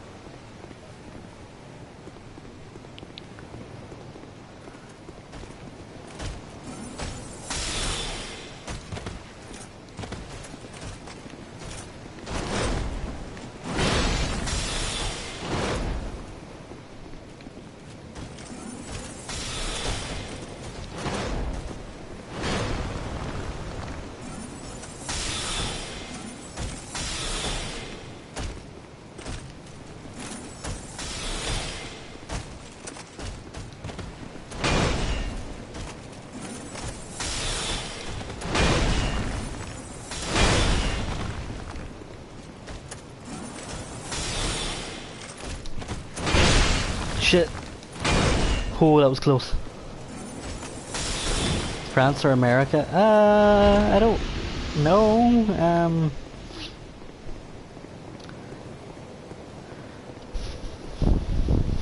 I might say France because they call their Big Macs Royales with cheese, and that's just hilarious.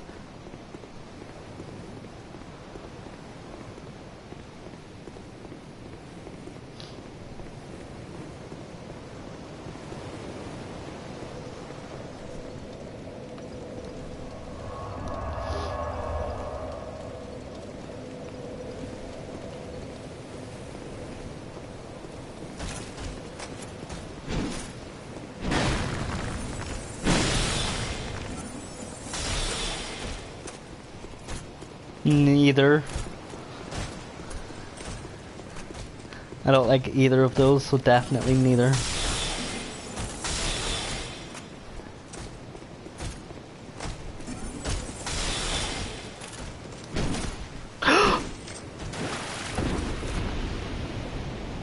Hateful. I actually tried to avoid that before it even happened too.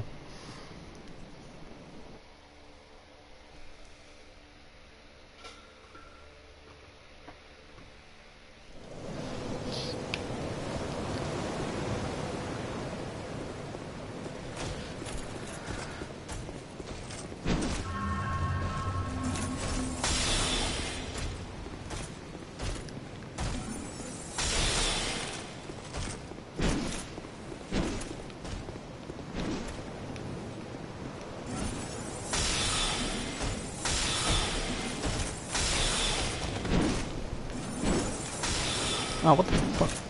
Chicken or turkey? Chicken! It's just a less dry turkey. Why would I ever want turkey over chicken? I mean, well, at Christmas, yeah, you kind of want turkey to be traditional, and it's like, yeah, no, I need turkey because I eat chicken every other fucking day of the year. But chicken's just nicer, yeah. Xmas or birthday? Ooh. I like birthday, but Christmas is very family, and you know, everyone gets presents, and you're like, ooh, what did you get? And you're like, ooh, what did you get? And you're like, oh, I got this, and you know, you kind of interact a bit more and shit. Whereas on your birthday, you feel a bit bad because no one else gets presents, and you're like, yeah, it's my fucking birthday. I feel awesome. I look like I get presents, but you're like, yeah, it's a bit more awkward or something, I guess. Especially when everyone sings you happy birthday, and you have to sit there like a lemon taking it.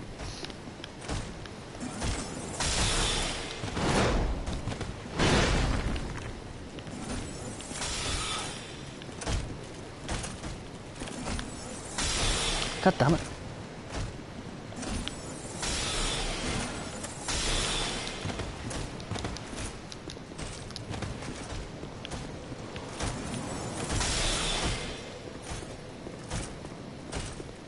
Chocolate or vanilla? Ooh. I'm gonna have to say vanilla. Fucking Madagascar vanilla in cupcakes is so good. So good. Fuck French vanilla. Madagascar vanilla is where it is at. Seriously, it's so good.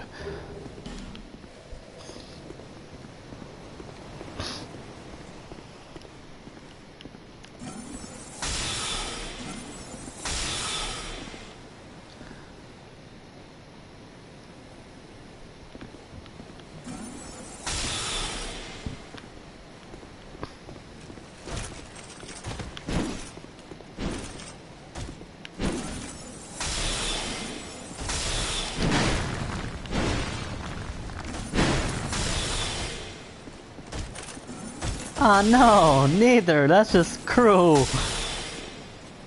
I love both Lestat and Snowy Bear. And Coco.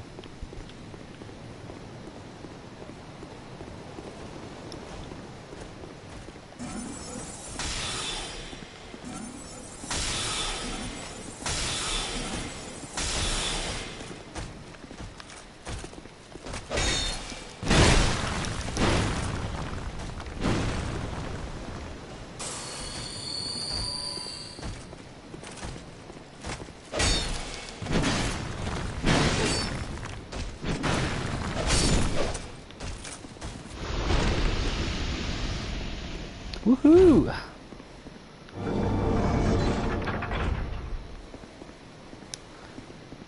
If you pull this, it makes the platform over there a lot bigger, which is exactly what you fucking need when you're fighting the boss over there. Because he has like the longest fucking... Who's Louis? Oh, hold on one sec. Yeah, you need the platform to be bigger because he's a really long weapon and you have to stay away from him. So it's good to put, there's this one, I think there's another one, although there might be 3, I'm not sure. But Lestat or Louis, I'm gonna say Louis because even though Lestat is probably a better character, he's so charming and convincing that I like how Louis doesn't fully listen to him or go along with everything he says, whereas anyone else would. He retains his own mind, his own thoughts, and I like that.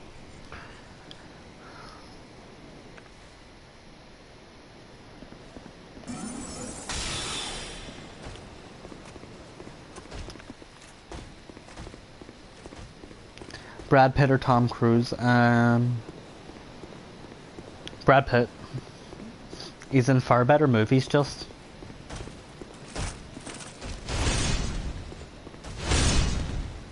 I don't know why I done that.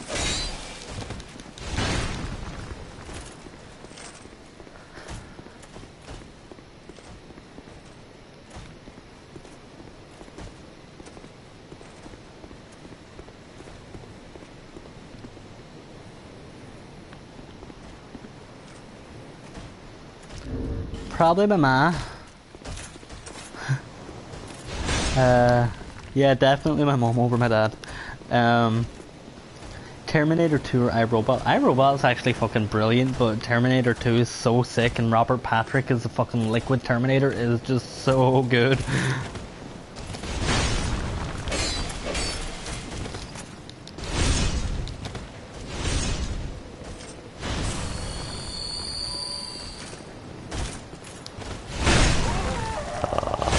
You dick nugget!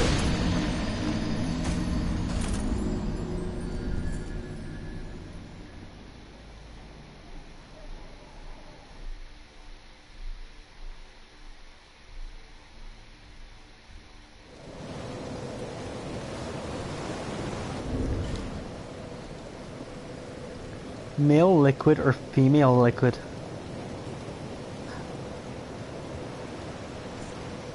I hope to God you're asking me about Terminator.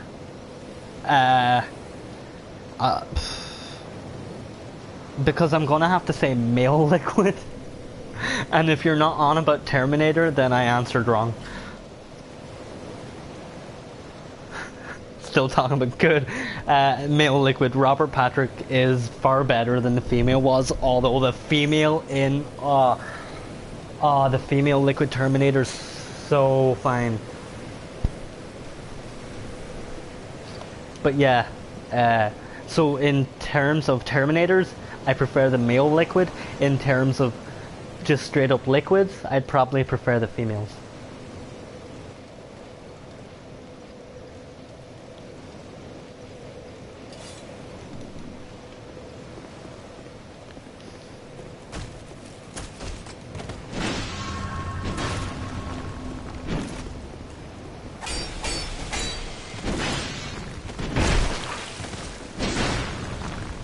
Caitlyn Jenner or Kim Kardashian? Dude, Kim Kardashian, because, like, I mean, I'm not the biggest fucking fan of her, but at least she's a real fucking female that I can stick my cock in. I'd hope anyway. Otherwise, I don't know what she's done to herself.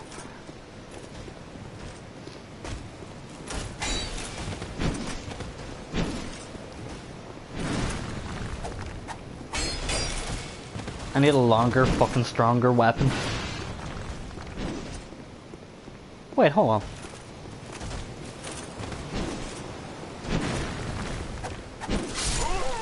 Damn.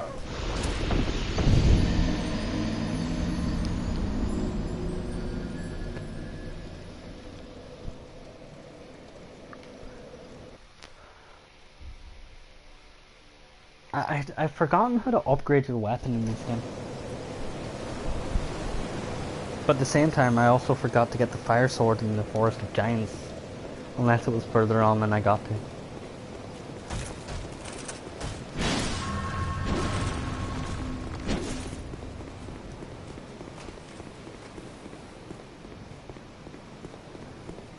Raj or Stuart? I used to actually really like Stuart.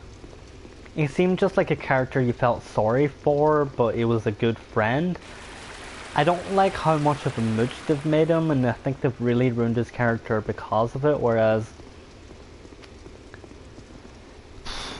I don't know, Raj has always just been Raj, and he's good old Raj. I'd probably have to say Raj because they ruined Stuart for me, and I really genuinely liked his character, and then they made him a complete and just utter shameless mooch. And I just don't really like it.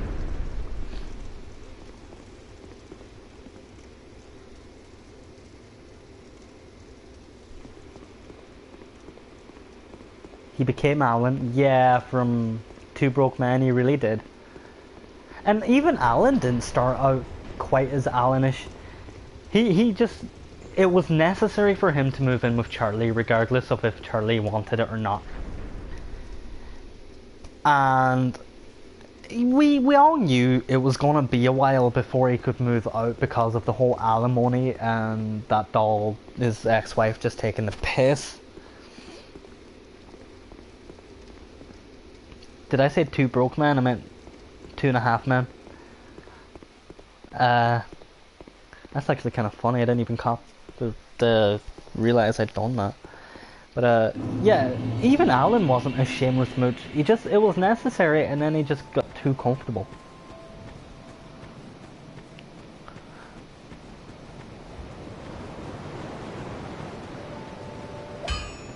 You, stand back. This is dangerous work. The name's Lennycrust. Just a simple blacksmith. And you are... another useless traveler. A man ought to labor with his feet planted firmly in the earth. Not roam around like you flirtatious... Charlie, Harper, or Walden? Charlie Harper, definitely. Go on, show me what you've got. Your equipment. Let me have a look. Do it quick.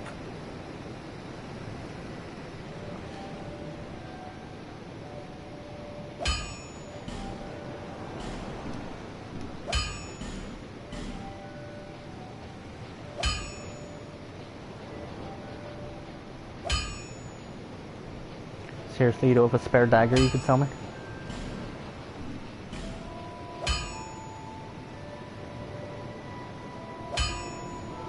Fuck, they're expensive. I don't know who French Montana is, so I'm gonna have to say Hannah Montana. Don't waste my time.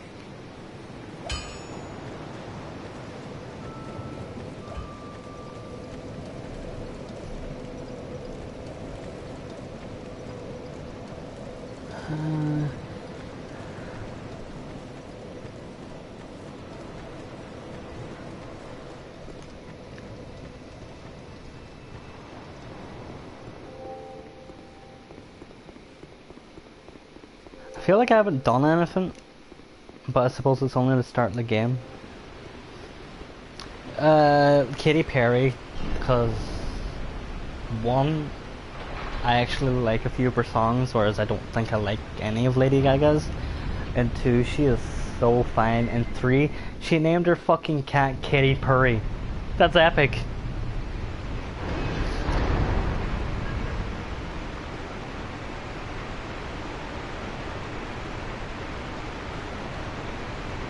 And 4, boobs. She has damn big boobs.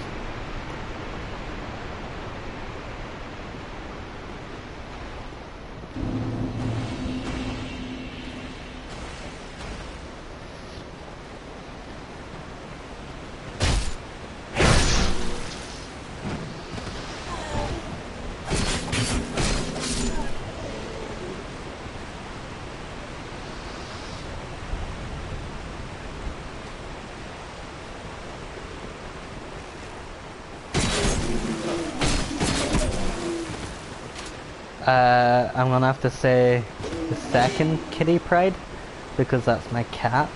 Over a fucking comic book character, yes, I'll take my cat any day.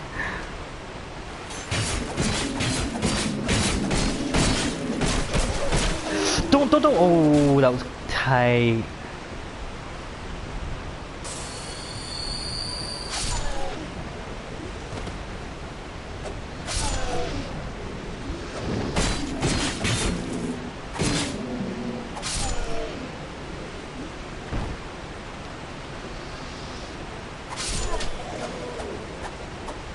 Super bad. Juno's aight, but super bad's better. Even though for some reason I didn't like it the first time I seen it. I had to re-watch it to appreciate it.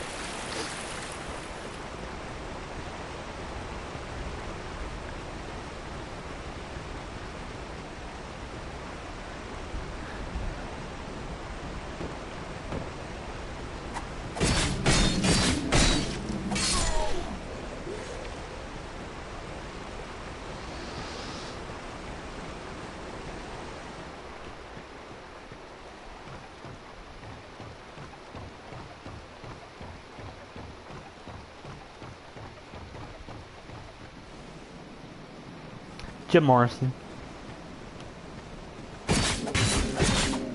One of my favorite people of all time.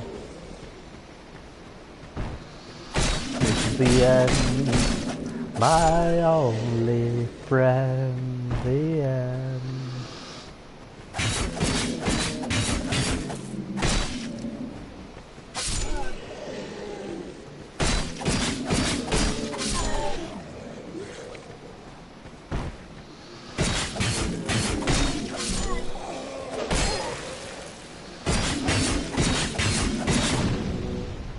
Still Jim Morrison. I like Kurt Cobain, but Jim Morrison.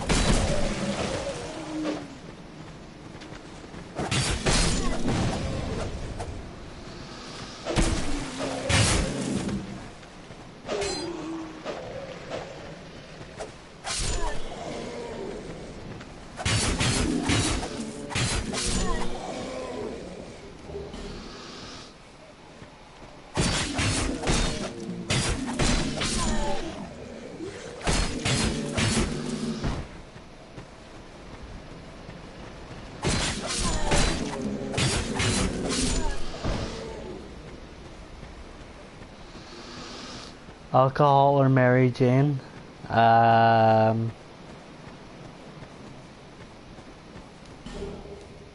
No.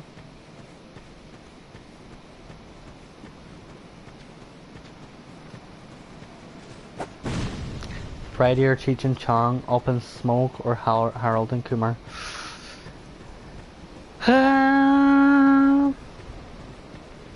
Cheech and Chong is brilliant, but the only problem with it, it's a bit outdated.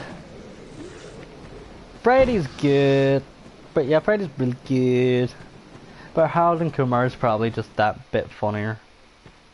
At least the White Castle one. I mean, you've got NPH. He's fucking sick in them movies.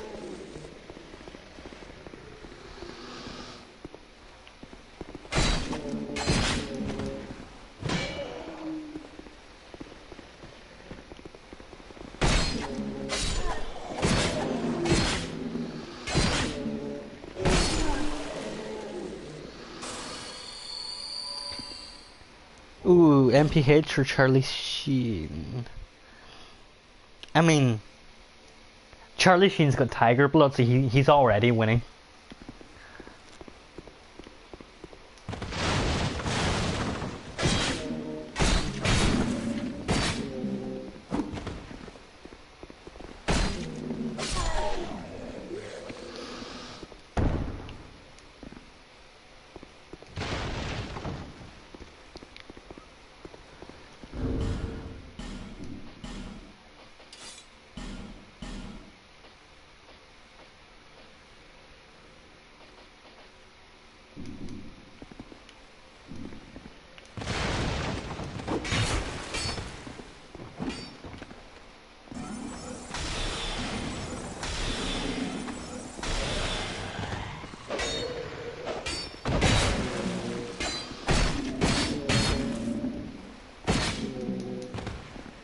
Jack Black, Jim Carrey. Oh. Jim Carrey's fucking brilliant. He's The Mask, he's Ace Ventura, he's fucking God. For a time. But I'd probably have to say Jack Black because he's very funny, but he's also a musician and I actually like a lot of his songs, so. Yeah, I'd probably have to say Jack Black.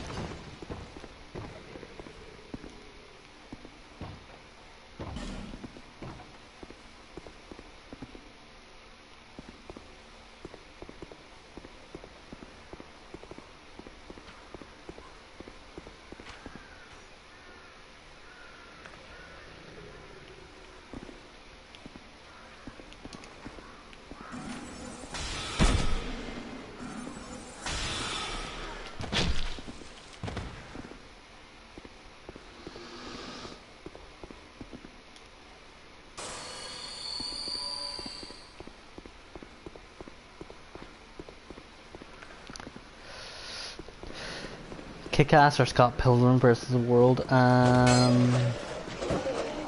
Kick-Ass.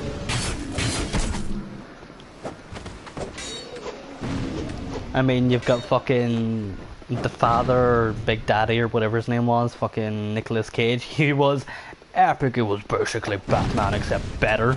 So yeah, when you improve upon Batman, you do something well. Euro Trip's far better than Road Trip. Road Trip's not bad, it's just Euro Trip's far better. That's just how it goes.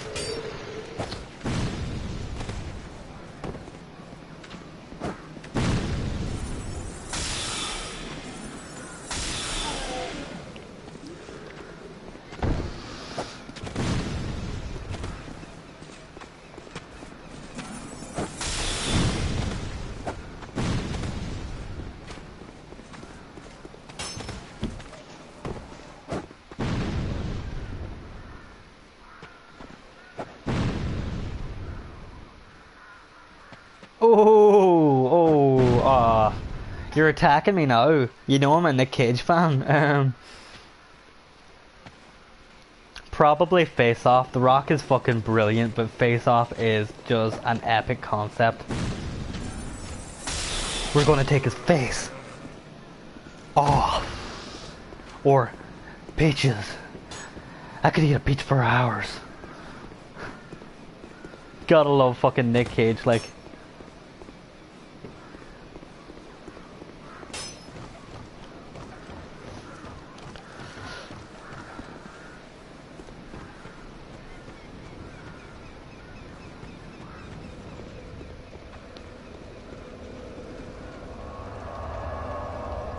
I'm gonna say Morgan Freeman because Samuel L. Jackson can be quite annoying in movies. Don't get me wrong, fucking love him and he is epic. But he's always so shouty, whereas Morgan Freeman's just so calm and collected, and it just really suits because he's, you know, God.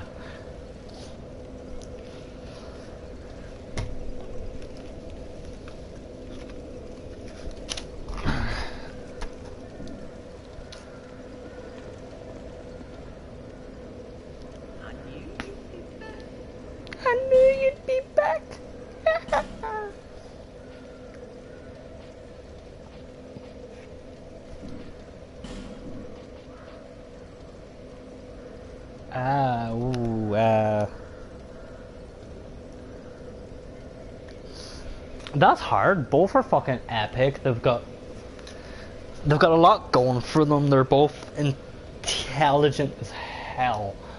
They both play around the cops instead of avoiding them, or you know what I mean. Like they're like, right, I'm gonna set up a scenario here.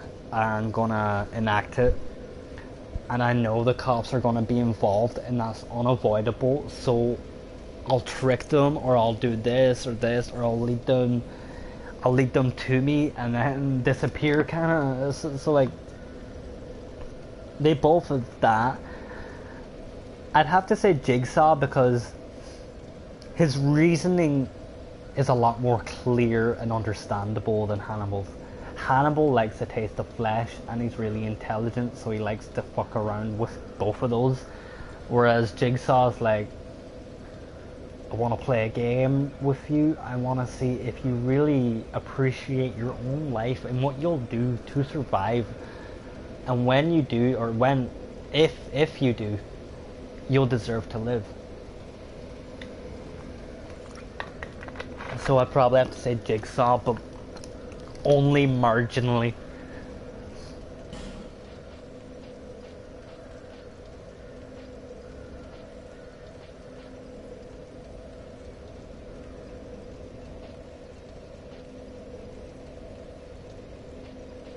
Oh, I need one of those, a freaking branch of yore.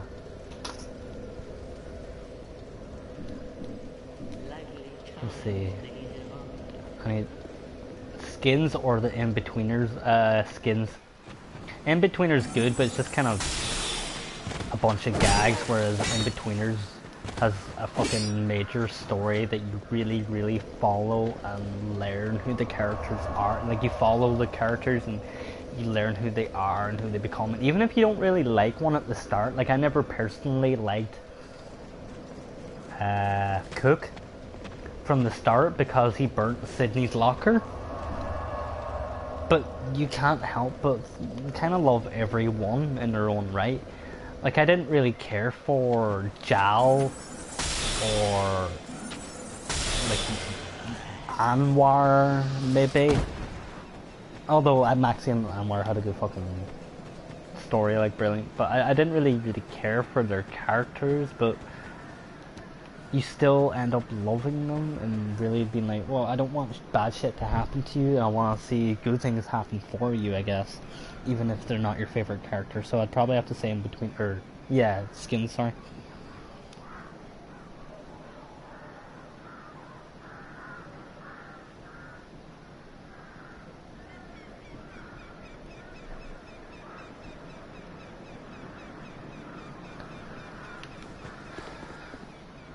Did I kill him? Oh yeah, I did. Okay,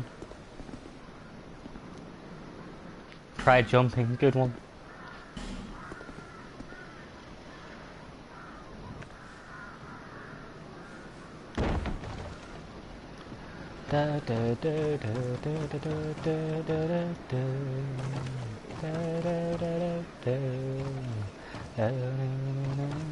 Screamer, Nightmare on Elm Street.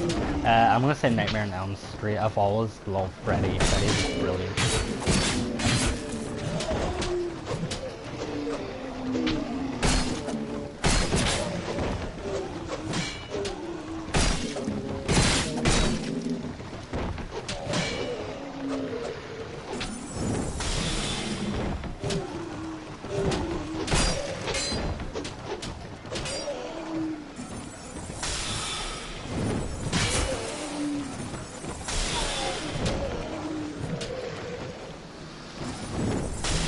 Yes! Holy shit, that was close. Halloween or Elm Street. Still Elm Street.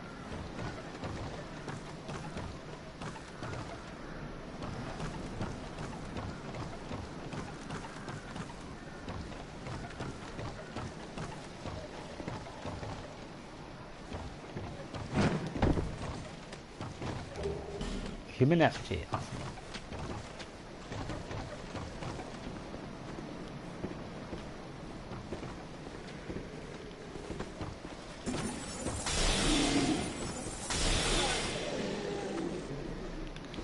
Yeah, definitely Elm Street, because I love Freddy Krueger. I like how he invades dreams, and I think, like, as a child growing up watching that, you're like, shit, that's one of my reprieves, that's one of the places people can't do anything to you. And then you watch A Nightmare on Elm Street and you're like, shit, how would I even deal with that? Like, how can I fight someone who has the power over my own dreams? Peep Show or Shameless? Shameless is very good. I'd have to say Peep Show. Not because it's actually better or a better story or situation or anything. It just stays better for longer. Shameless starts off really good and then flops after a few seasons. Whereas, even though In-Betweeners or Peep Show does get a bit dry after the first few seasons, it starts to get fresh again. Like, it starts doing new things and you start liking the new concept to it. So yeah, Peep Show.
Yeah, probably just Yu-Gi-Oh itself. But you gotta love the abridged.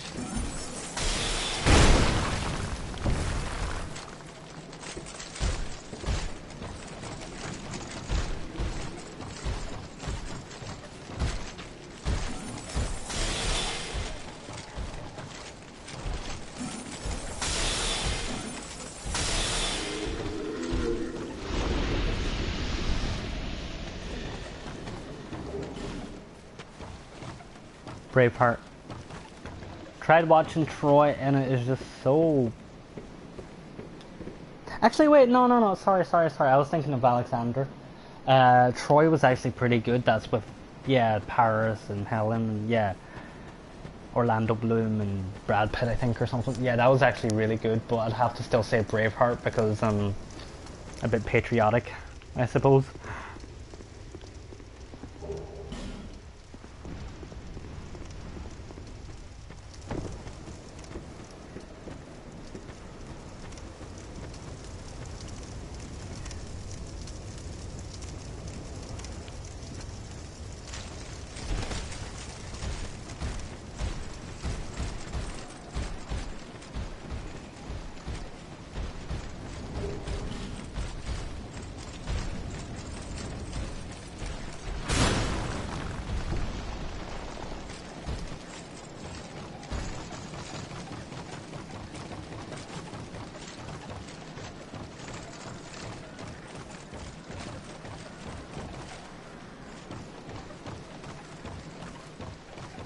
Bacon or bacon wrapped on a burger? Bacon wrapped on a burger. Why would I mean, bacon is alone on its own is amazing. Why would I not want a burger added in with it?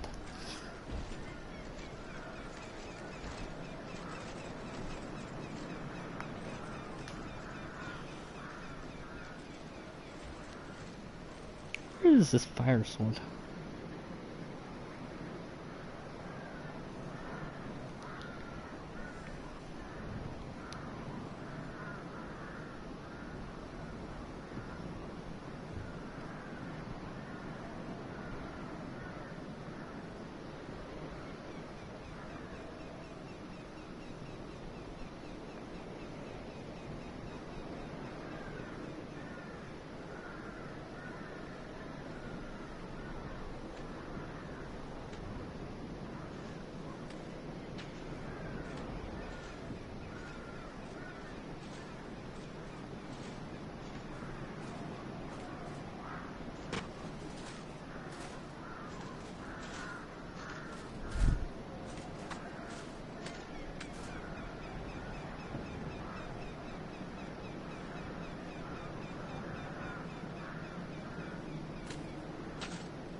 Sliders or burgers?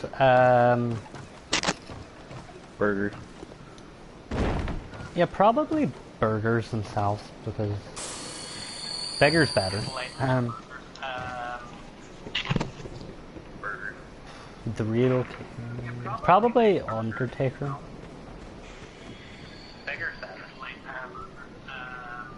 It's just funny. I've been asking you questions for the last 2 hours. You're being answered every single one of them. You're going to do this to me one day, aren't you? Yep.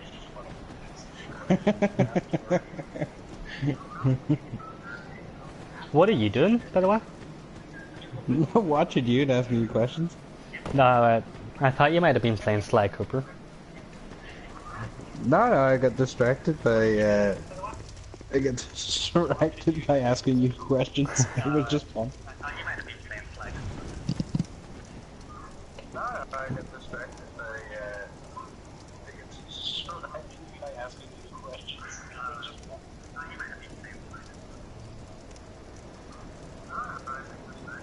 I even went up to chat just to do that.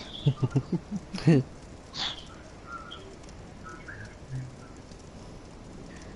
that's why I thought you went away. It's just funny, you answered every question. Why? What did you expect me to do? I don't know. I could have been asking funnier questions.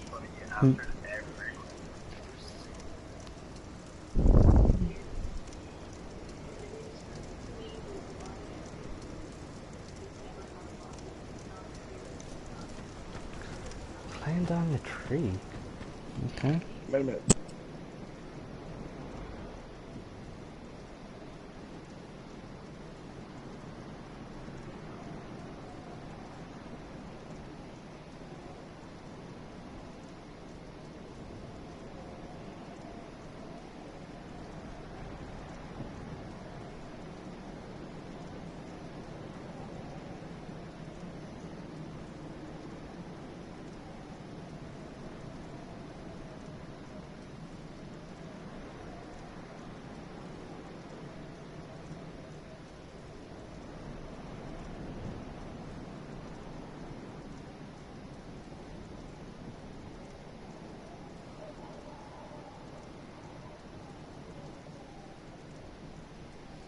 I remember this shit. This could cost me a lot of souls. How do you get up there?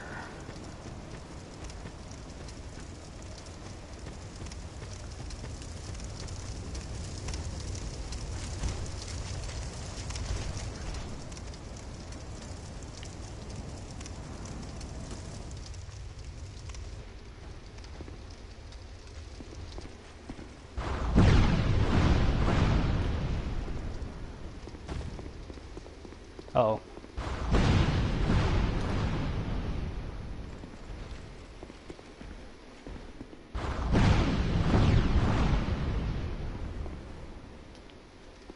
Come on.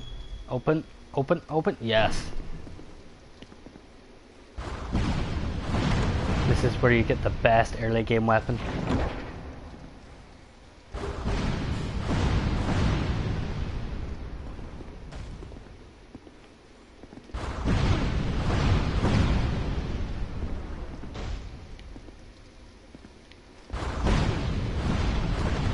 Shit.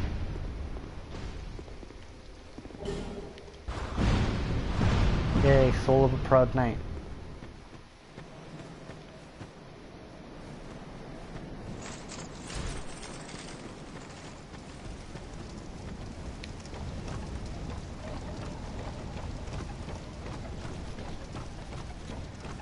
You still on the chat?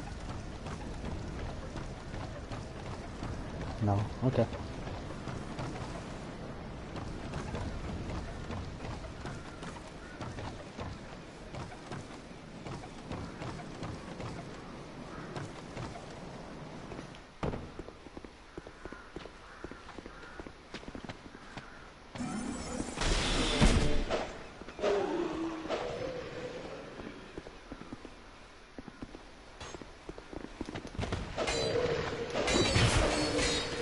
Oh shit. Oh, I'm so pissed at myself right now. Oh, I'm actually so annoyed. Fuck.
What the fuck? Whoa.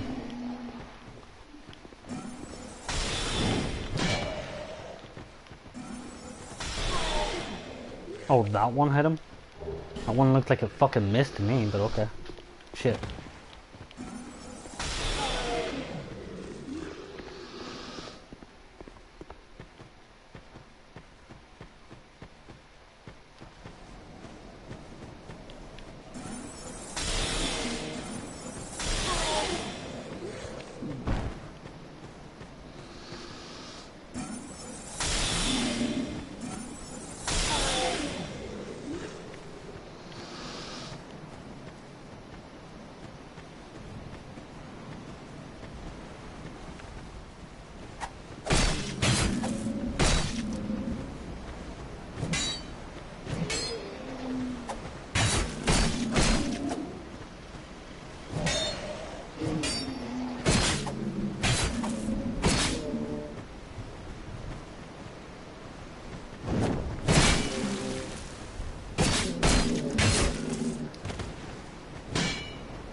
Shit. Fuck. Fuck.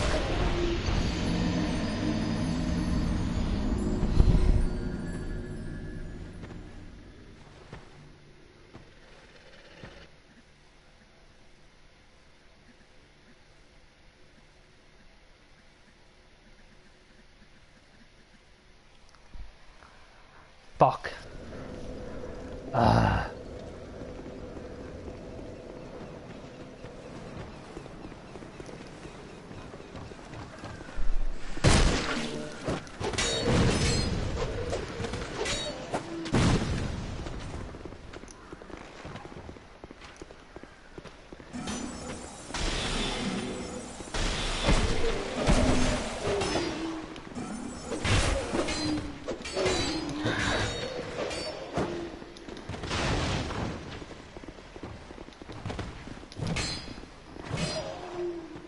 I am not losing all those souls. I mean, I know it's not major amount, but for now it kind of is.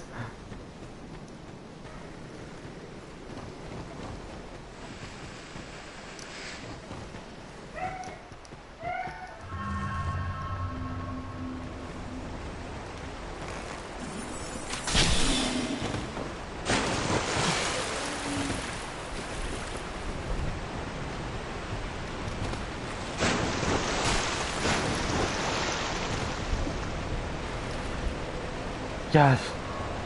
Fuck off, bitches. Well, I think that's me for Dark Souls now.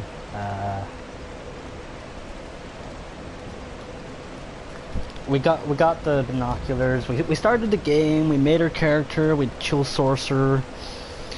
We got a few things done. We got the Estus shard. We got the binoculars. We got the fire sword. We chose the Ring of Life, which is honestly the best one.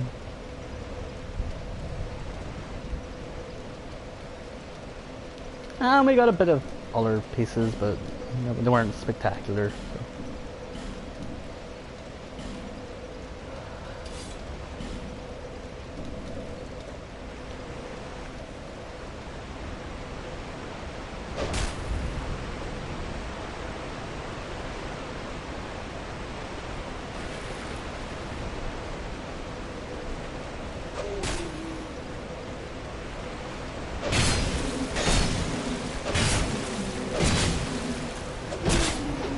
I thought it would do a lot more damage. No, I genuinely, like, my dagger does more damage than that.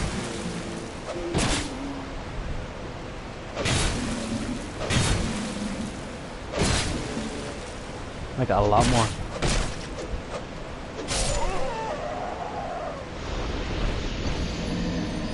Anyway. Bye.